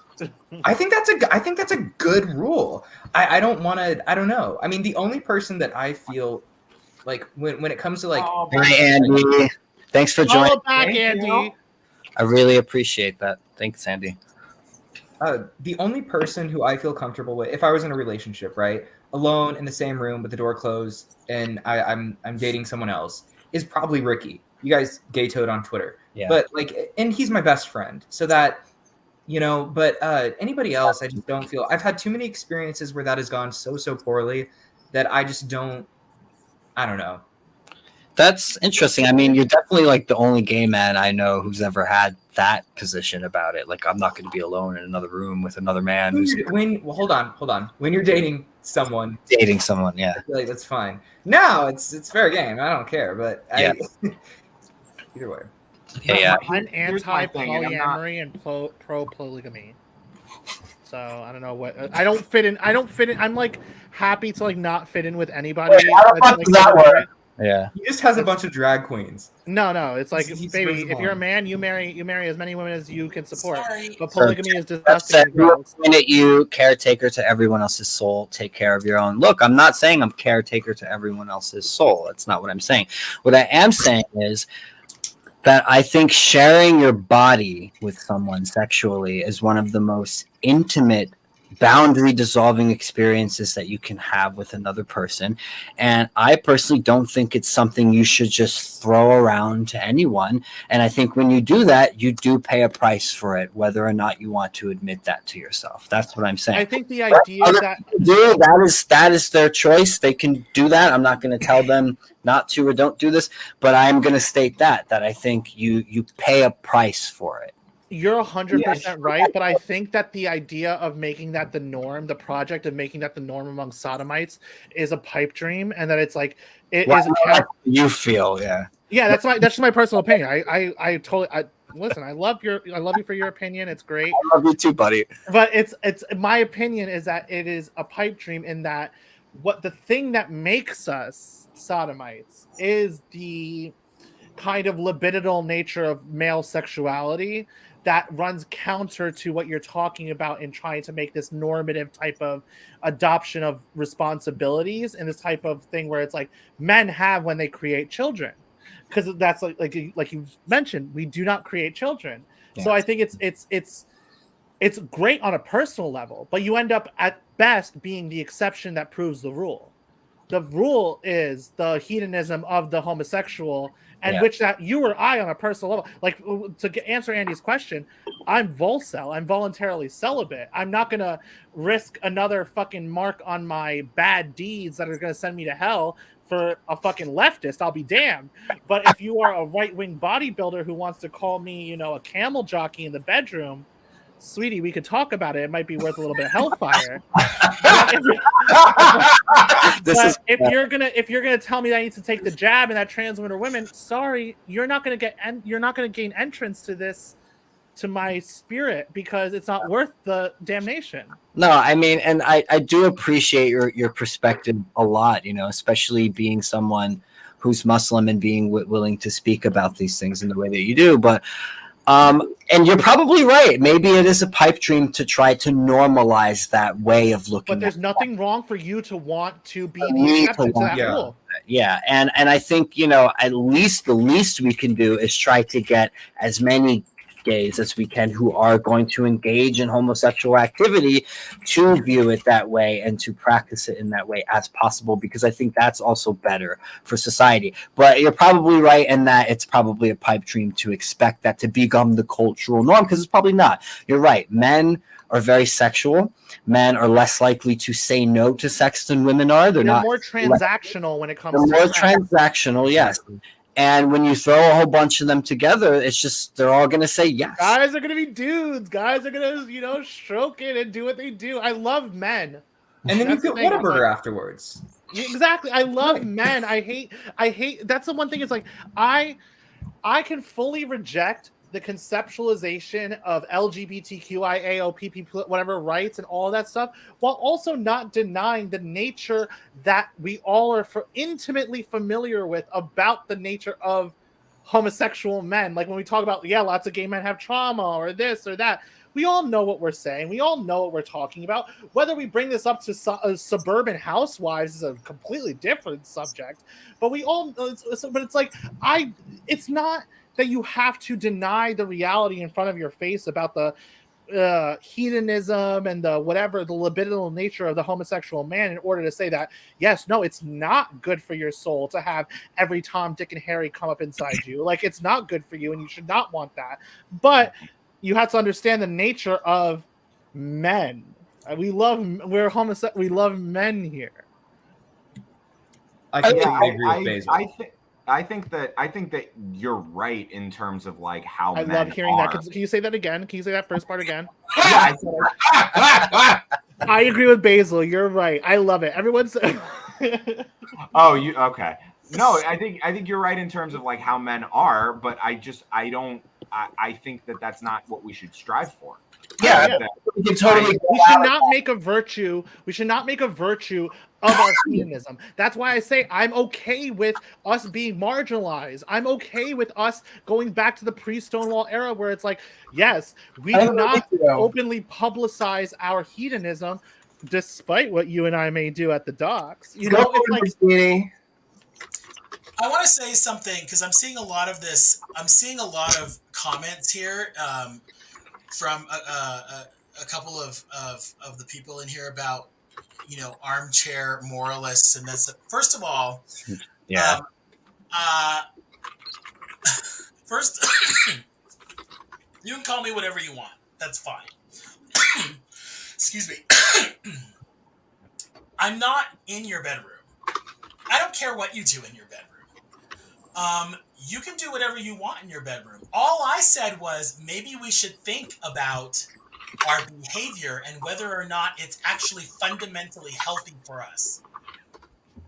That's all I said. I also disagree with the presentation of homosexuality as being something that's like completely analogous to heteronormative society. It's like, no, I prefer heteronormative society. I want to live in a society where we do not treat these things as equal, because when you treat these things as equal, what you end up doing is advancing the most base hedonism. So it's like, no, we all know what the fuck the gays are doing on their Twitter alts. The thing is, we need to be able to say, as realistic as adult grown men, to say, you know, just because I may partake in a certain hedonistic behavior or etc., or, you know, a sinful behavior or an antisocial behavior, does not make that antisocial behavior good. Oh my God! Someone just dropped Michael Mouse in the chat. Love you, Rob Roy, just for that. But yeah. But okay, hold on. So I'm trying to process all this. So then I totally get the we shouldn't put up and celebrate hedonism and all that stuff. I totally get it. But do we think that pushing gays back into the shadows in the bathhouses and whatnot, don't we think that kind of exacerbates that a little bit? Like, if you were able to, I don't know. I'm trying to. It's a legit question. It's a legit question. It's a legitimate question. And my answer to that is, I don't think so. I mean, people like us have existed since time immemorial. Yeah. I mean, you know, talk about Hollywood, those in the 40s and 50s, like all these men were sucking and fucking each other. But we all understood that the Hays Code meant that we could not publicize our hedonism. We kept that outside of the public sphere. We did not politicize our hedonism in order to advance our cause. So I want to ask a question to you. Do you think that there can be sex between men that is not approached in a hedonistic way, or is it just by definition hedonistic? By definition, any sex that you have, Daniel, is hedonistic. Only the sex I have, yeah. I don't see. This is only you though. It's by definition sinful. I feel like, and contrary to nature. But that's the appeal. That is the draw. Does it exist in nature then? Like, why would God make this? And I think you and I are not animals. Pigs eat their young. We're not animals, no, but I don't think all gay men have sex like animals either. I wouldn't call all the sex I've had animalistic. Most of it has all been rather passionate, you know, and very a bonding activity, like a very vulnerable thing between me and someone else, and it exists. You know, I'm not saying it can't be animalistic, but so can heterosexual sex, and I know you agree with that too, because you think sex outside of marriage is also sinful, and most religious people would agree with that too, and they're also sinning equally as much. Y'all in your books, I swear. I understand your perspective though, and I think there's some value in it, although I do diverge, you know, a bit from you here. And you know, I agree to the point that yes, a lot of homosexual men are very promiscuous. I don't think it's necessarily a good thing. I think a lot of it is rather animalistic. A lot of it is hedonistic, orgies, and you know, the big parties and black party and the circuit scene and all that stuff. Yes, but there's also very intimate bonding experiences that happen between two men that I don't think are animalistic or any of that stuff. I think are very deep. I 100% agree that yes, that exists. But it's within the context of us accepting and reveling in the fact that we are doing something transgressive. For a man to love a man, even in the most romantic sense, even in the most type of nurturing sense, is still transgressive. I mean, you can't. It is inherent within it. For us to apply that type of emotionality to another man as opposed to another woman, and then the children that we conceive with her, or is transgressive. And my point is that What about married couples who have sex but aren't trying to conceive? Is that wrong? I think no. I think sex is great within the bound. I think sex is meant for people who are within the bounds of a sanctioned union to enjoy. There's a reason it feels good. I feel like Storm has something to say here. Oh, I don't have a lot to say, actually. Basil, I think you're hilarious, and I'm accidentally agreeing with you on a lot of things. Thank you so much. I love when a white man compliments me like that. I love when a white man compliments me. Oh my God, a ginger man complimenting me like that? Girl. I mean, it's like I'm like writing down words I need to Google after this. Yeah, no, I mean, look, I missed this. You bring a lot of insight. I think that's unique to the discussion, and this was one of the reasons we invited you to be a part of it. Nuanced, really nuanced too. You know what I mean? Like it's like Urs on this, like I don't know, like it's not. I just want us to all kind of addresses that like razor's edge. Right. I want us to all speak in a way that isn't. We don't have the kind of censor of appealing to middle American suburban white women in our heads to be like, listen, girls, we all know what got us here. We all know what's going on here. Let's not. Basil is the wild card. Yep, absolutely. What's up, Michael? What's really goody? What's really goody? Oh man! All right, so we're coming at about 2.5 hours. I think we should probably wrap this up. But George has a point, so we'll let him speak. I don't have a point. I just want to say I need to leave. Oh, that's fine. We can wrap it up. No, we're going to wrap it up here. We've been going for a while. We appreciate you guys for coming in and thank you for spending the time chatting. Yeah. It was a very good discussion. Thanks again to Andy No for stopping in. That was very nice of him. I wasn't sure if he doesn't follow back, it's over for him. Look, I'm sending. He asked me to send all of the handles for everyone here. He will follow back. I'm sure he'll follow you all. I will get invited to the DC orgy. I will. How hedonistic of you. I'm not going to give it up for a leftist, but if you are a right-wing bodybuilder and you want to call me certain things in bed, we'll see what the trade-off is. That's haram, sir. I also want to give a shout-out to everybody in the chat. Thank you for hanging out, contributing your thoughts, opinions. Yeah, we appreciate it a lot. Spending the time. We appreciate it. Don't forget to like the video. If you can share this. Yeah. This live stream will be recorded, I think, afterward. We have one more episode coming up before the year is out, which we're recording tomorrow. I won't say with who, but be sure to check that out. And yeah, we appreciate all the support. We have one strike still to be removed from our account. It'll be off by mid-January. So hopefully next time we do this, we could actually get like super chats and that sort of thing and be real grifters for once, Can I just give a shout out to all the people who've been commenting and who've been watching the show? Like, I just think it's great, and we may disagree or agree on some things, and I just think it's really great that we can have these conversations. I'm sorry, I'm about to piss my pants. I get to go to the bathroom. All right, bye, base. I agree with what George said. We appreciate all of the lively discussion, even the disagreements. It adds to all of this. We don't want to just have an echo chamber. Obviously, it's why we brought people like Basil on as well to give a more contrasting perspective about these things, and so it's not just us all agreeing with each other and patting each other on the back. I would love to get in a room with Basil. I would drink with him any day. That would be so fun.